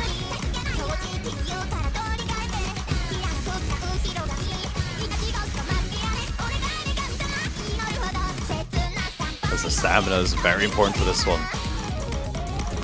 And we've got the On stream streams. section. This may be the decider. All players full comboing, but the accuracy playing in favor of Turkey once again.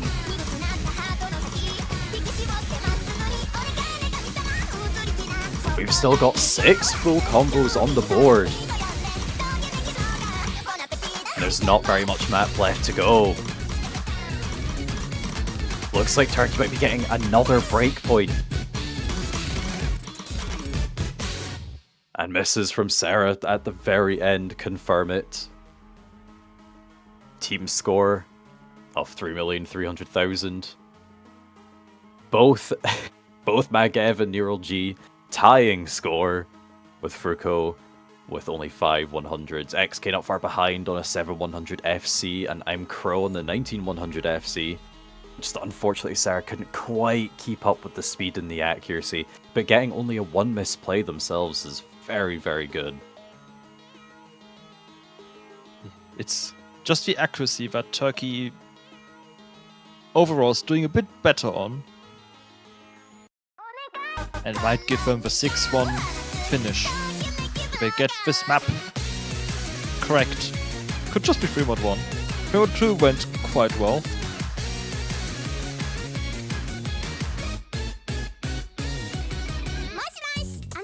No one 6 Turkey- was mentioned. Turkey on the match point, one more map win, and they take it home. Going on to the semi-finals. Once again, the 2-roll. Yeah, Indonesia gonna have to win their next 2 picks as well as Turkey's next 2 picks to take it to a tiebreaker. And Turkey decided to go for it. No Mod 6 seems like a sensible pick. Another popular map this weekend. Yep, the new map slot in the map pool, Speed Tech, also the banger slot, certified. No Mod 6 always provides the best songs. This is a rule.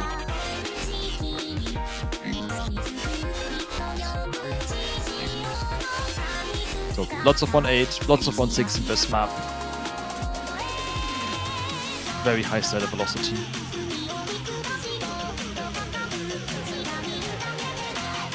And I think of this map, accuracy, combos have also been plentiful, so like DT2, it will mostly come down to accuracy.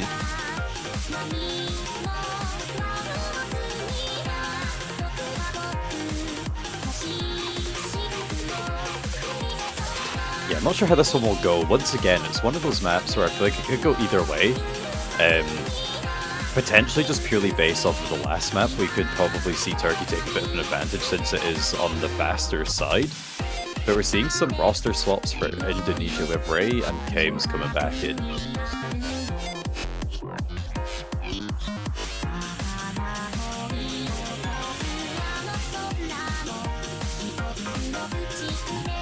And I would guess they're settled in. True. Turkey is not going to switch players. So just waiting for the map to start. There it is.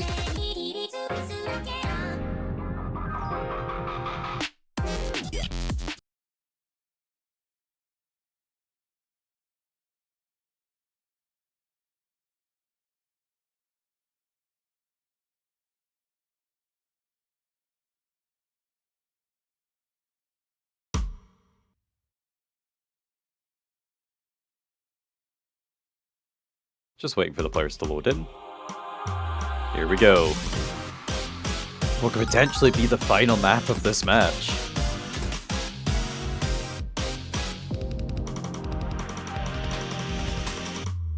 Have a bit of a slow intro. We've been seeing players get caught out on these streams even. Every note counts. Ray struggling with accuracy at the start here. And the top row player still holding onto double S. Cam's finds the first drop.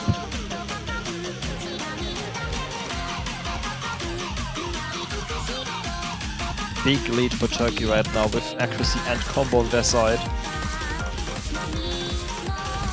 Yeah, Ray with a miss. Fruko matches it though. Looks like it comes out worse as well, but Ray finds more drops. Games as well for Indonesia. Fruko drops again. But it's still 2 full combos for Turkey with only 1 remaining for Indonesia.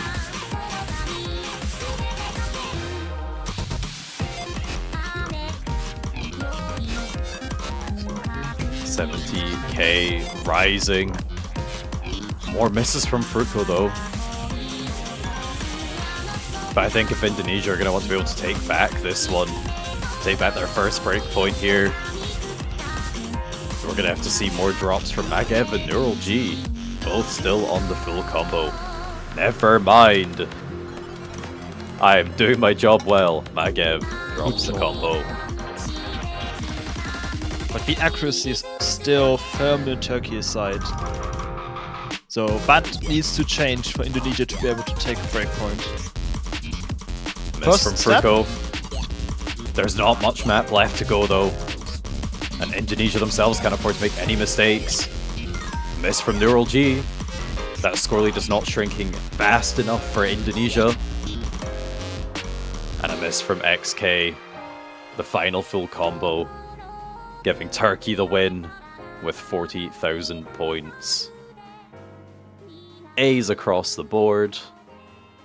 And a congratulations to Turkey for winning the match and making it to the semi-finals. Unfortunately for Indonesia, they will be out of the tournament for this year, as this has been a losers bracket match.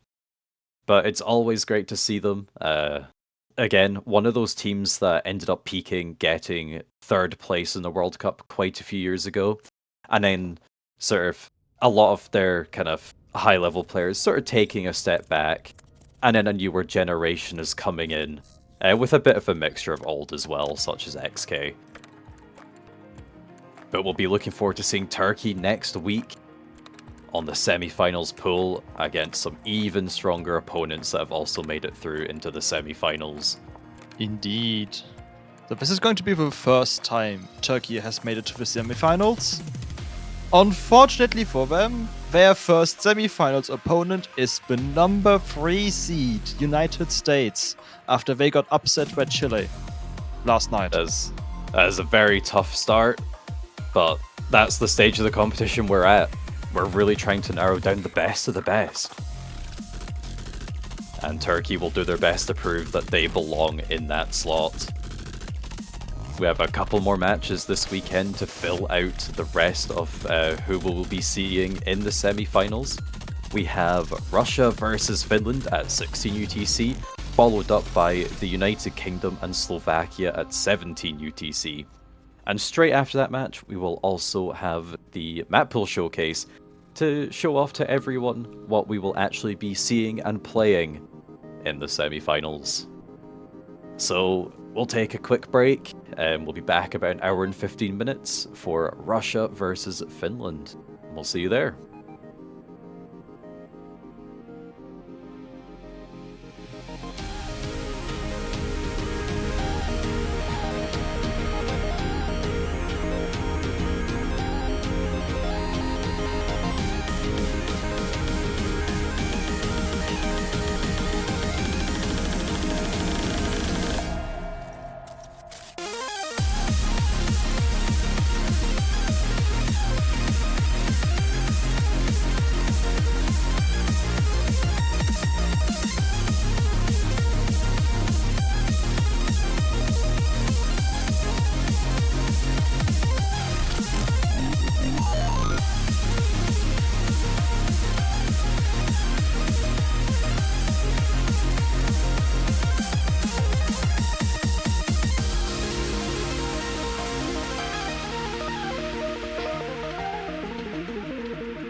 Alright, hello everyone, and welcome back to another match of the Ozodec World Cup 2025. We're in the quarterfinals, second stage of losers today, with France and New Zealand.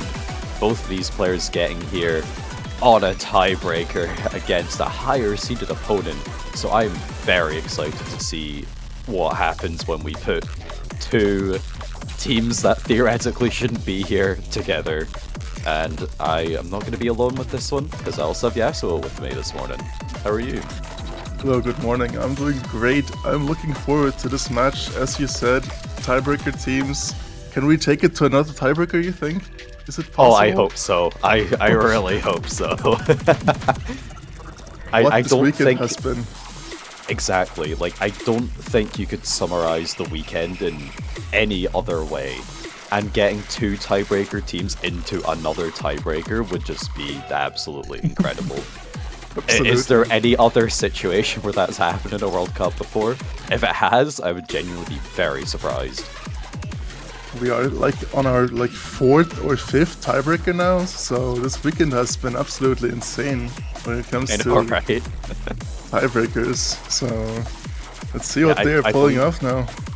I believe it's been 4 tiebreakers, and every single one, the lower seeded team has won. Yes, it's true. So it's really out of the ordinary for this weekend. Here we go. How are we taking this? Don't think we've seen the rolls yet? I'm not sure. Oh yeah, I think we do. Okay. Oh. So New Zealand wins the roll, but it looks good. We also have France ban already, Hard Rock 2, and New Zealand banning Hidden 1. That seems very reasonable. It's reasonable, yeah. You know, Hard Rock 2 only really accessible to seasoned Hard Rock players, and you know, Hidden 1, the same thing, but for Hidden. Yeah, we're not going to see Glorp this time. No Glorp, so sad. No more Glorp. Glorp is dead and we killed him. Too much writing, oh no. Better be writing that obituary.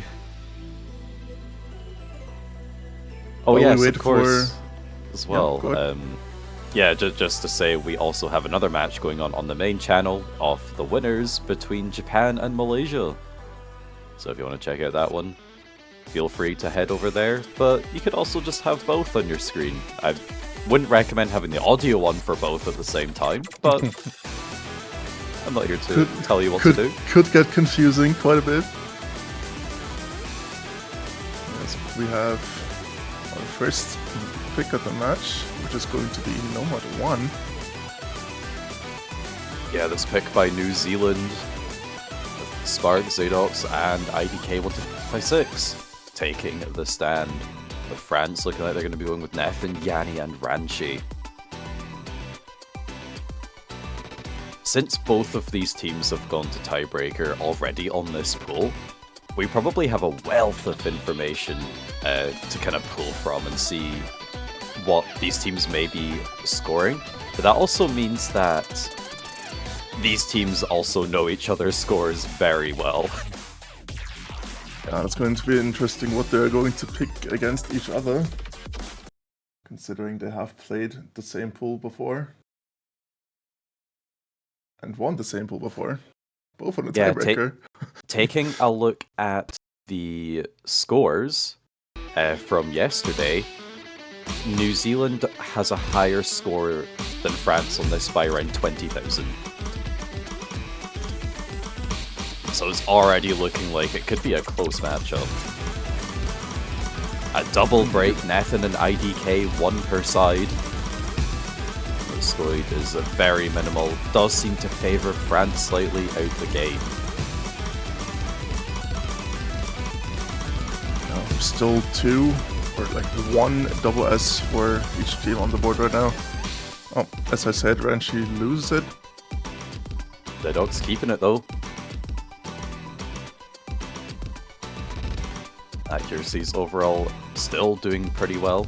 Nethin and IDK being the lowest in the lobby, both kind of towards the lower end of 98, but I shouldn't have said anything. IDK picks up quite a few misses. That's going to give France an even stronger lead. Oh my, Getting tripped up IDK on the really 1-6 struggling again. here. Yeah, we go into the technical section here. And he finds a drop though, getting rid of another full combo for France. Another decent drop takes that score lead back down into the 4 digits. IDK managing to stabilize fairly well towards the later end of that technical section, and New Zealand in the lead. Still 2 full combos for Sparks and Zedox, only matched by Ranchi on the side of France. Never mind, they dropped the full combo as well. Nethin has not dropped since their early break at the beginning of the map. But it is still going to affect the score slightly, and looks like we're going to panic, because this match is just too insane. The client can't handle that insanity. I'm not sure if we're actually missing Yanni now, or if this is just like the client being silly. But it doesn't look like we've seen any drops from any of the other players yet, but we go into this section with the 1-6 streams. IDK misses the entirety of the first one. And the second one, oh no, IDK breaks on it again. It's hard to tell what this... 94 accuracy as well. Yeah, like compared to the other players that we see on the board here, they're lacking behind in score by a bit over 100,000. We don't know what Yanni's score is right now, but they would have also had to find similar breaks in order for New Zealand to still be in the lead. I would imagine this is probably favored towards France right now, but it's very difficult to tell. It is, especially Yanni not being on the board right now. But New Zealand definitely want to not find any more mistakes, ideally not even any more 100s, and hopefully France finding some breaks. New Zealand losing a really early breakpoint would not be a good start to the match. Another miss from IDK, it's clean, but it's still going to cause that score advantage over to France.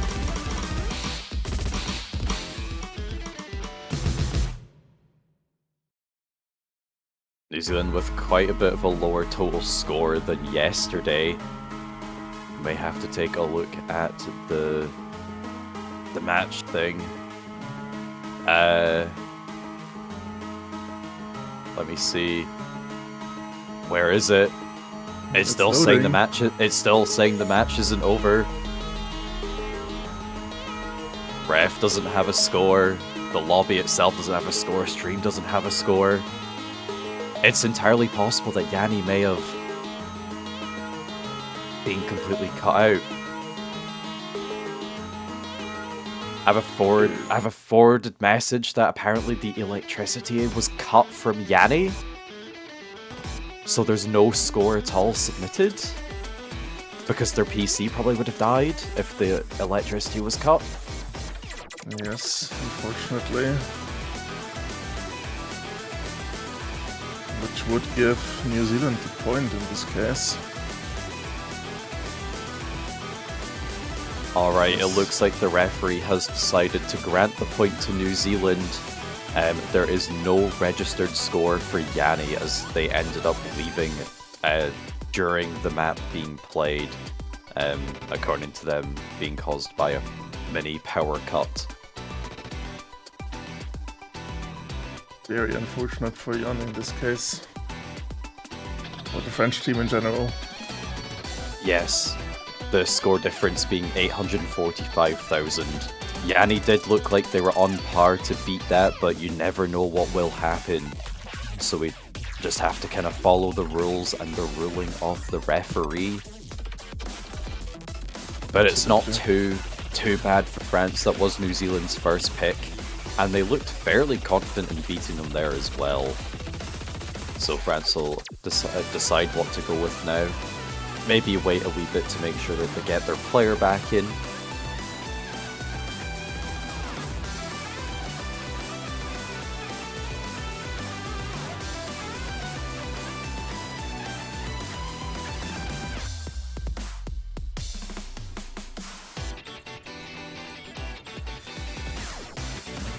Unfortunately, it was too late for abort, as the referee just said.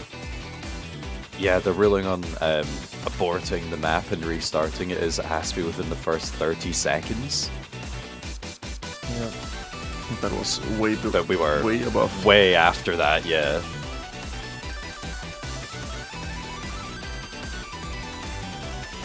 All is good though, these things happen. And as I said, France looked like they were kind of on pace to be beating New Zealand there. So even though they've lost the point, it's still a good sign for them. Understandably, they are taking their time to make their next pick. I imagine probably because they want Yanni to play it. Yanni also seems to be back in the lobby now. So... I'm gonna go with Nomad 6. Nomad 6 is picked. Seems like a sensible pick here. It's very difficult, technically demanding. I'll take a look at the scores from both teams yesterday as well. New Zealand did beat the Netherlands on it, but the overall scores... Yeah, New Zealand with a total team score of 2,815,000, whereas France had 2,901,000. So quite the score difference in favour of France, and that's probably what they're banking on here. That's a really solid performance from France on this pick yesterday.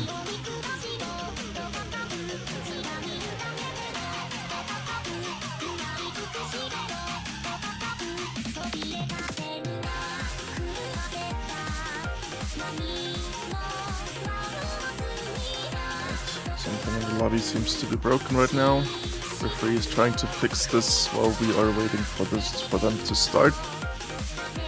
Yeah, it's sometimes when stuff like this happens, players can kind of get stuck in various places off the client and the match.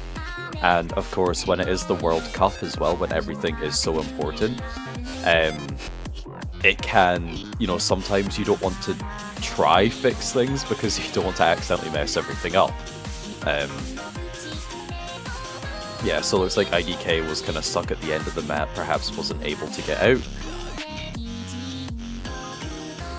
Better be safe than sorry and to actually help unstuck people. Absolutely, especially when it warns you that it would time. kick you from the lobby. You don't want to accidentally lose your score for something silly like that. Looks like both players are having a bit of difficulties when it comes to their internet connections.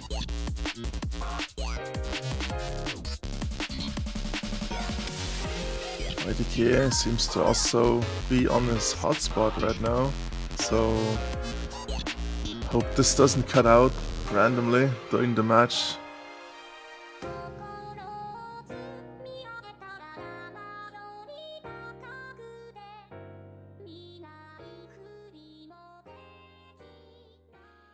Yeah, it's better to take the extra time just to try get everything a bit just kind of all settled, make sure that everything's be fine so that we don't have any future issues. Yes, Ranchi seems to be in the lobby now. It seems to be we are ready. There we the go. Start has been sent.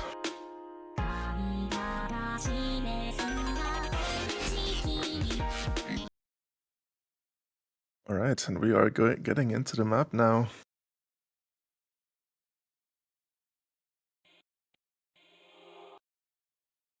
It doesn't want to load Zedox in. Oh god, the lobby might actually be... Oh no. This is not looking too good for Seahawks side right now. It is at the beginning of the map though, so if there is any form of disconnect, we should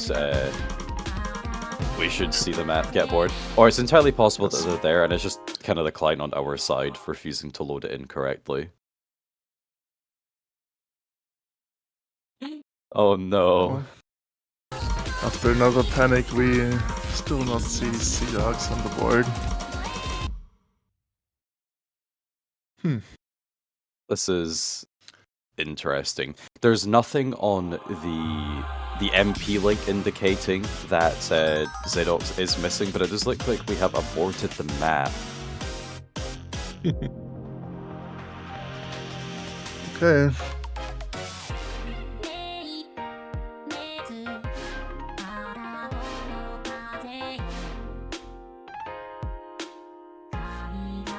Absolutely cursed lobby, as we can see here. And it seems to be, as you mentioned previously, it seems to be an internet connection issue for the side of New Zealand here. Yeah, possibly a mixture of kind of internet being a bit silly and kind of getting stuck somewhere in the lobby as well and kind of not quite properly able to load in. If anything, it might be best for all the players to like leave the lobby and rejoin just to kind of reset themselves in a way. But I know that the lobby can't really be remade unless it actually falls apart. Player stuck loading into the lobby.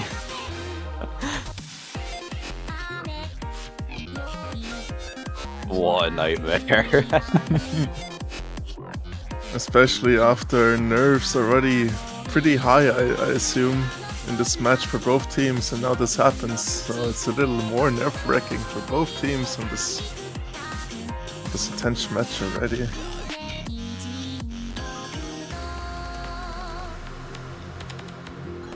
Yeah, it seems like both IDK and Zedox are having internet issues, which I guess in some cases is to be somewhat expected when you live on a very, very isolated island nation. About as far away from everything else as you could possibly be. Also considering that France and New Zealand are almost antipodes to each other. You almost literally could not get further. The only way to do that would be New Zealand, Spain. Yeah, true.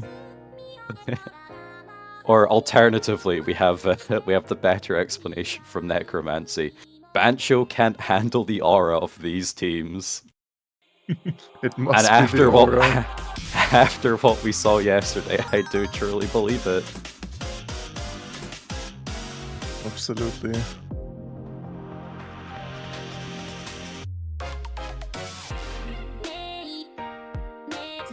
Okay, looks like we have both Sparks and Zedox back into the lobby.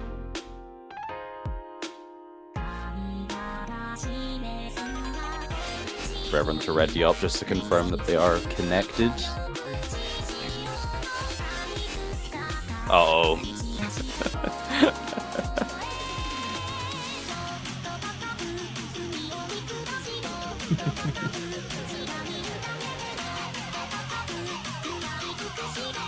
Wait, did Nathan never get taken out? Wait, Sparks was playing as well. God. The players were still playing the map for the moment. But my IDK God. wasn't playing because I saw them typing. Yeah, and Zedox was not in the first place, so... Sparks claiming they PB'd on that run. Oh no. Wait, does the Okay. MP link show that? Hold on, let We me have check. every single player. They have the map loaded. Come on, Bancho. It's not your day off. Everyone's playing. We're It here, looks we're ready good. to go.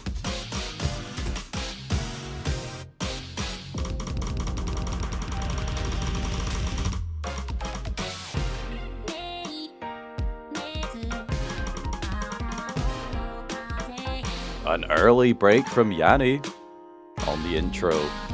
However, anyone that has seen this map before knows that the intro is the least of these players' worries as we very quickly ramp up the technical difficulty.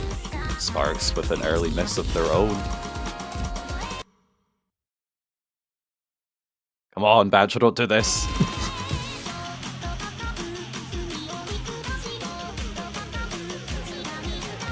The lead is pretty neck and neck going into the first very dense section. This is where the map really starts and almost a New full Zealand. reset for New Zealand.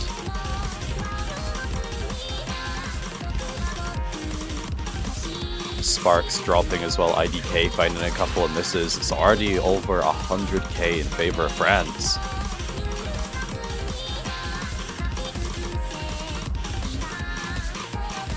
IDK is just struggling. Can't really get any combo done, and also accuracy is dropping quite fast.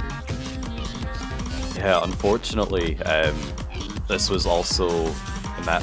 I mean, IDK played very well on this one yesterday, only getting 4 misses. So perhaps extra nerves, as well as it just being a different day, can make all the difference. Yeah, the nerves being probably one of those things that especially after those hiccups from the lobby just now, makes things a little worse, I can imagine. Yeah, absolutely. I definitely have seen players in the past say kind of very long waiting times in lobbies can kind of really throw them off because they kind of get out the flow of playing. Do have a miss from Ranchi. Yanni missed earlier, but I think we're going to have to see another disconnect in order for New Zealand to win this point. But France have a very good run. It looks like Nathan FC'd. They did. And some very low miscounts for France, 2 and 4. Both Sparks and Zedux also with 2. IDK just struggling a lot more with that one. But we did know that this pick was very favoured towards France anyway. As it also was their pick, so yes, makes sense. Yeah, their first pick, they played very confidently, and they showcased that very well. Zedux joining in on the French. Not quite getting it right, but the spirit is there. I respect it. You're seeing Fremont 1 picked from New Zealand here. Quite the basic map, I would say. There's basically no SV. Straightforward map. Let's see how they perform on this one. We check the scores.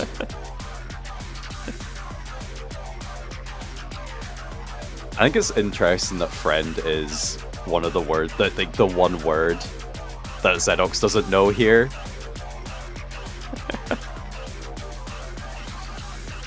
It goes with Spanish. Amigo. Yeah, I mean those languages are pretty similar, so makes sense. There's a lot of similarities between them.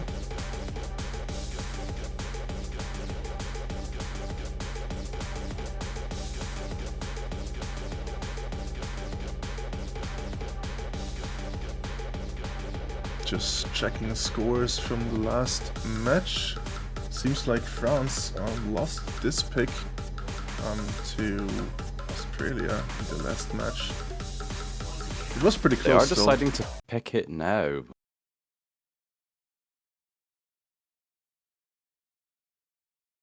New Zealand did have a pretty good run, getting over 3 million, 3,079,000. But France with 3,124,000.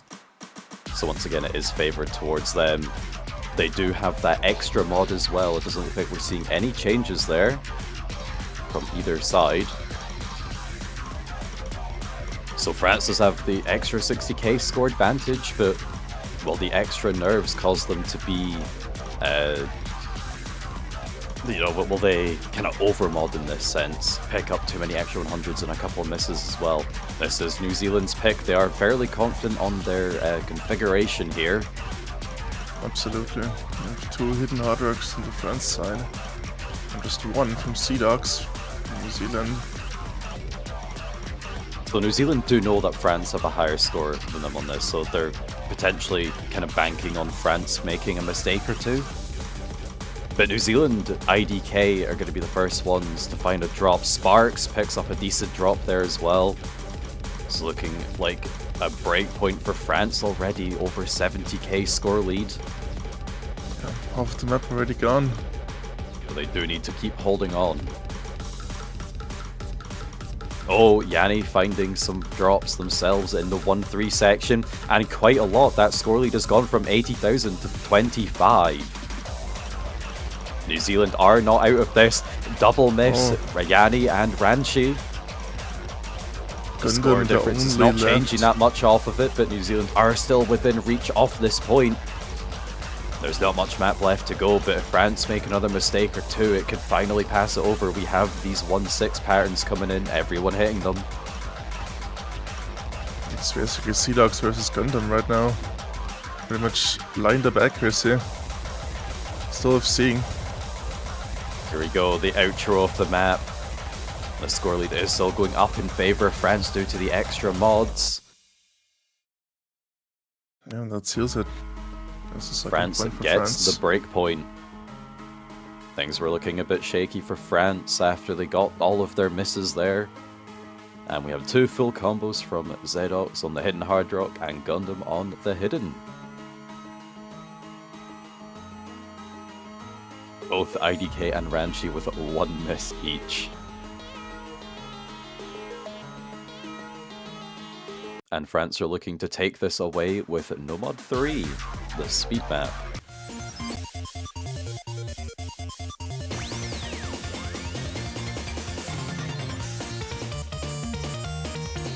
Yeah, let's go.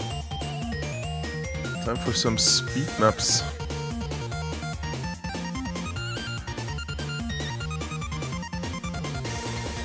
This is obviously not 146 ppm as you see on screen right now.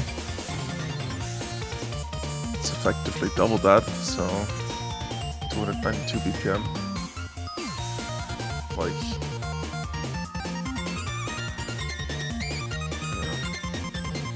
yeah, pure speed. Yeah, watch Yanni at the bottom left. They're gonna single tap this. Like every other pick in this tournament so far. Yeah. This one's just funny because of how fast it is as well. But they're not ranked 23 for nothing. Absolutely.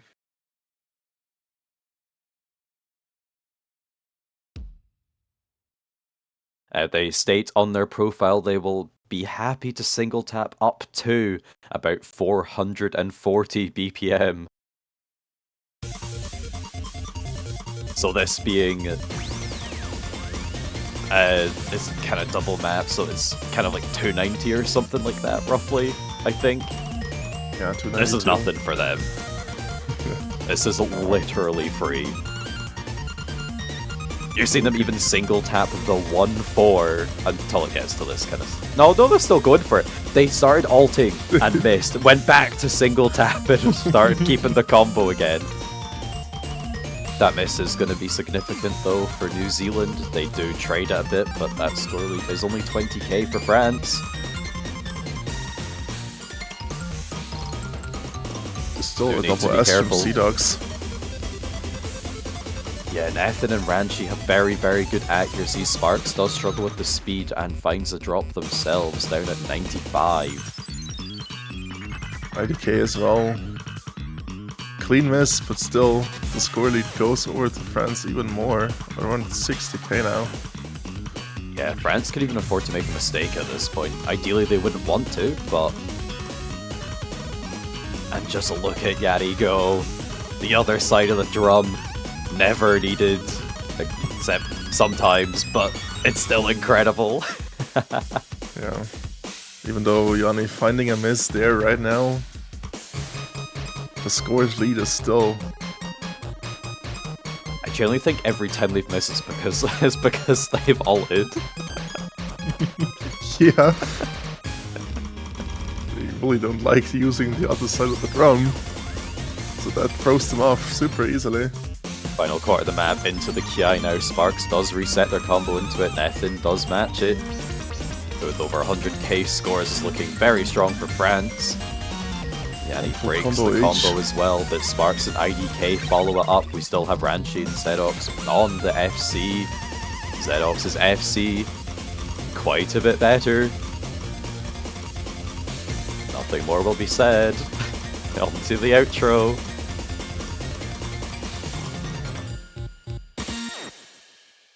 And Zedox with the perfect score, the double S.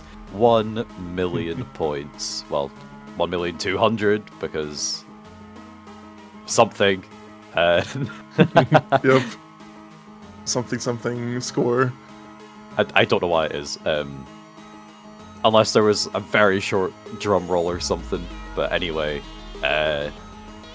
yeah. France's win there on their own pick, taking it 3-1. Exactly. Ranchi with a very nice full combo as well with 11 100s.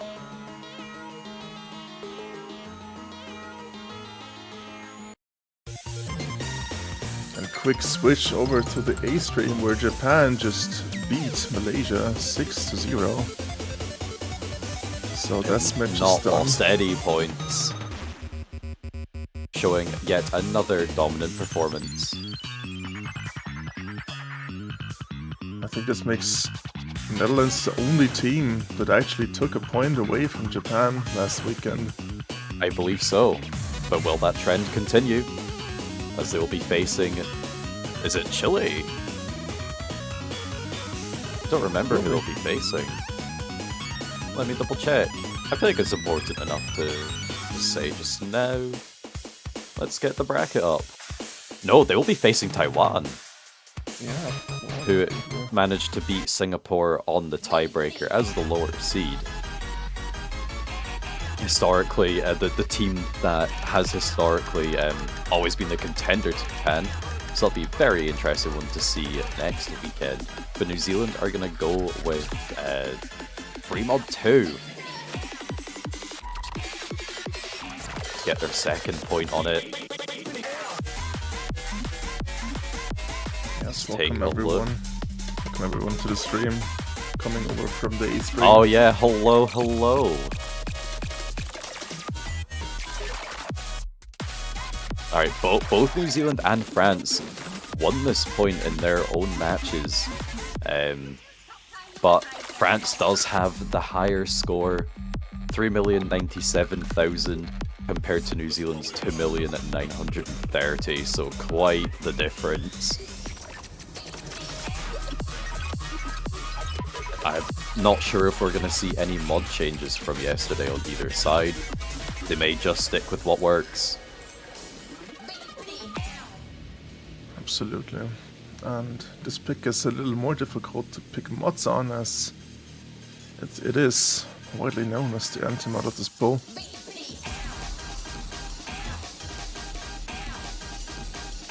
So let's see who's going to pick what mod.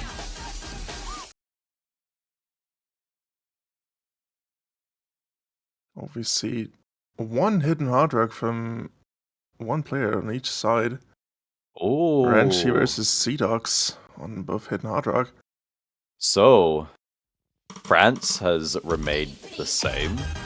New Zealand, on the other hand, Spark sticking with the hidden, IDK going from no mod to hard rock, and Zedox going from hard rock to hidden hard rock. They feel the pressure to match up to France's mod combination to not give them a 2-mod advantage. And so far, it's kind of paying off. The score difference is very close, but with a break from both IDK and Zedox, France is going to take the early lead. Another combo reset from IDK. Nathan and Yanni still full comboing, both with the hard rock on. Yanni missing now, however. Yeah, both the full combos on the top of her screens, Nathan on the hard rock, Sparks on the hidden. 30k in favor of France. Zedox finding a drop. Oh! Do we have a disconnect here? It does look like it. Looks like it. There's not even a name there. IDK just quit the lobby. Yeah, they have left. And it is well after the 30 seconds. I think the only way that New Zealand has a chance now is if France also has a player drop out. IDK is back in the lobby, but it's too late.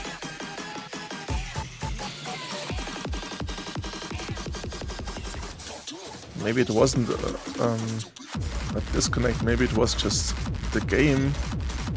Could be. Possibly. I would have suggested perhaps they're still playing the map. because that has happened in the past, and if they can prove that this is the legitimate score from the start of the map, it can be used in some cases, but it doesn't look like that'd be the case here, otherwise they probably wouldn't have rejoined the lobby by now. That score lead is just gonna be pretty much impossible for New Zealand to fix. Yeah, especially with one score missing here. The lobby has been cursed from the beginning already, but it looks like it's going to continue a little bit more. We do have these final streams, going to be very difficult for Sparks here, holding onto that full combo still. And keeps it, the only full combo in the lobby. 7 100s, Ranchi with 1 miss, Yanni with 2, Nathan 5, Zedok 6. And no score from IDK, unfortunately.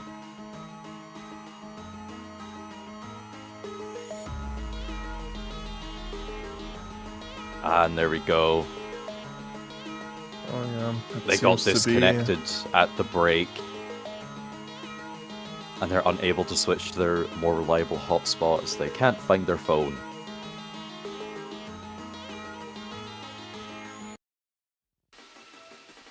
This is really unlucky for us, New Zealand.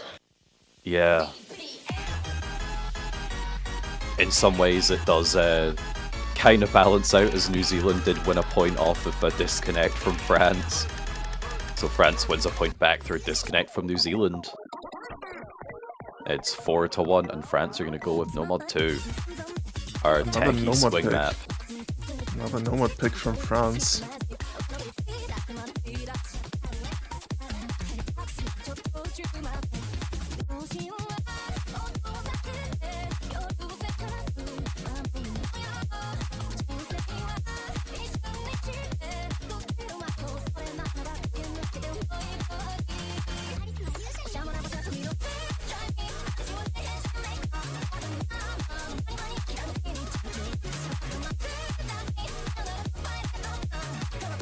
This one is not only a bit of a technical challenge physically, but also when it comes to the reading as well.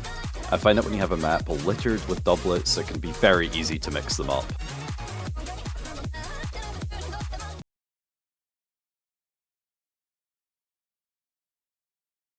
As we start into the map now, hoping to not see another disconnect from either side.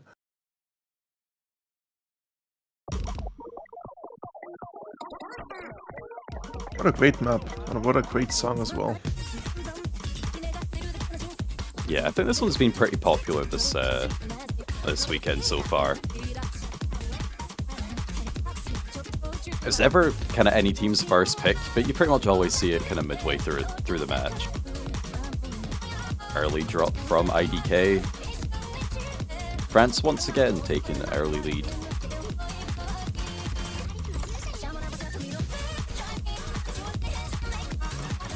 Here we go into the Kiai. Actually looking good on the France side. There's a double S in New Zealand. Sparks being below 99% makes it a little more difficult for the score to switch over to New Zealand here.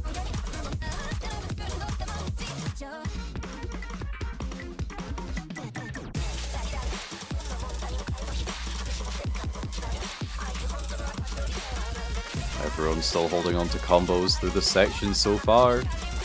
That score difference is only 20k, but Sparks is going to drop for New Zealand. 3 full combos to 1. Ranchi finds their own break.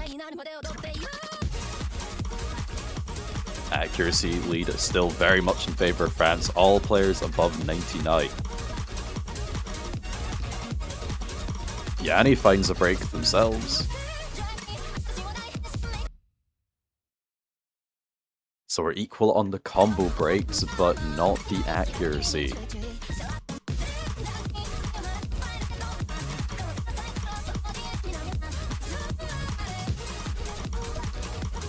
IDK finding another miss, dropping the near FC. Drops on the side of New Zealand have been pretty minimal, but France is just able to hold on to such a strong lead thanks to their superior accuracy. 50k score lead. We have two very nice full combos. Zedox with 2 100s, Nathan with only 6. Ranchi not far behind with a 7 103 miss. Yanni 17 104 miss. IDK also only on the 4 miss, I believe, dropping in 2 different places. And Sparks as well, only 3. It's, you know, there was no massive chain misses or anything. It was just kind of like a slow burn through the accuracy that it went in favor of France. Up to match point. 1 more win for France needed to take the victory and advance on through into the semi-finals. New Zealand got a bit of an uphill battle here, needing to win the next 4 points in a row for a tiebreaker.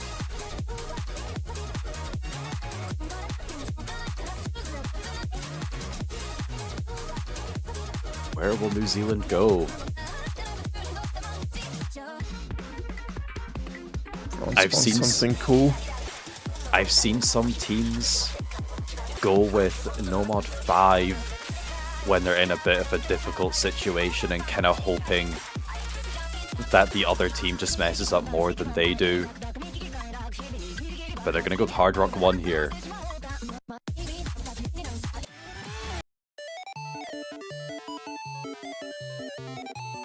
This might be a bit rough for New Zealand. I mean, they are picking it. But I know that this map does tend to play a bit more like a speed map, and the accuracy is important as well, and we've seen so far that France have done better on accuracy and speed.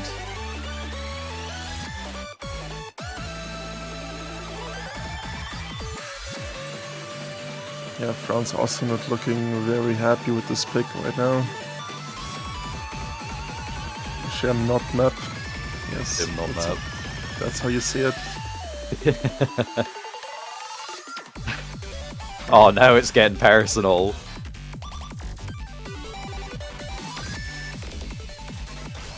Sportsmanship down the drain.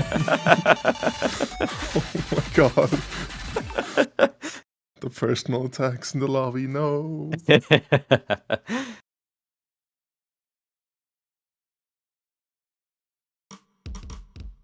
Okay, Sea Dogs being still on the old map background from before. Oh, there we go.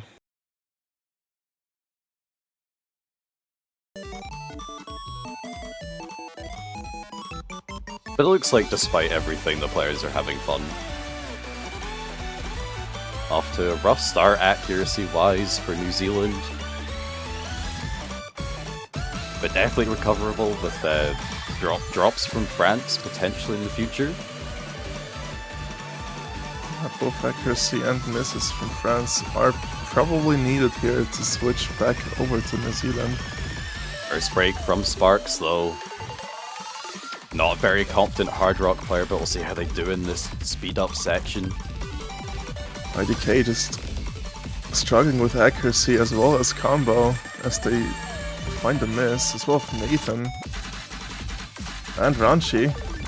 So we have just 1 full combo for each team now. Yeah, Yanni and Zedox. Accuracy looking just so much better on the front side. IDK just 91%. Yeah, Zedox being a very good Hard Rock player, and Yanni kind of being able to treat this like a speed map, very much playing into their favor. But the accuracies from Nathan and Ranchi are pretty strong as well, especially compared to Sparks' and IDK's. Just 1/4 left of the map. And a little more than 50k score in the favor of France.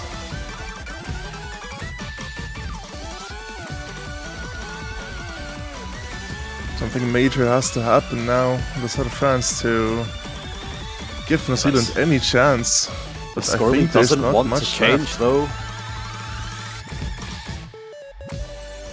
People holding on to really good combos there, but the accuracy just couldn't quite match. And with France winning another break point, they'll be getting their 6th and winning the match 6-1. Ranchi with a 1 miss there, and Zedox with the full combo. And only 700s. And Yanni as well. 2 full combos, and that is great. You know, the most miscount was IDK with only 5. But Yeah, congratulations to sadly. France. You had a pretty tough battle getting here, especially having to go up against Australia earlier. You've taken out the entirety of these. You've taken out Australia and New Zealand in one weekend. Quite the feat there, and you'll be advancing on through into the semi-finals, where I'm sure things will only get more difficult. But you definitely seem like a team that are very much up to the challenge. And for New Zealand, I believe that is, it's either their best TWC performance by, it was at 1 point, or it matches it. I can't remember what way round it was when Sparks told me. But I know that they said they were hoping for at least 1 point. So I think they're probably still happy with their performance, especially when you have to look at, you get to see all of France's scores and see that for almost every single map, they're higher by quite a bit. So still a very good showing from New Zealand there, and I look forward to seeing what you can do next year. Absolutely, and what I'm also looking forward to next weekend, where France is going to face China in the next round of the losers bracket. Yeah, we've seen both nations go to tiebreaker before, so we'll see how that goes. And up next here, we still have a couple more matches. We have Turkey versus Indonesia at 14 UTC, Russia, Finland at 16 UTC, and the UK versus Slovakia at 17 UTC. So we'll see you again in roughly 4 hours. Absolutely. Thanks for joining so far, and have a nice rest of your day or night.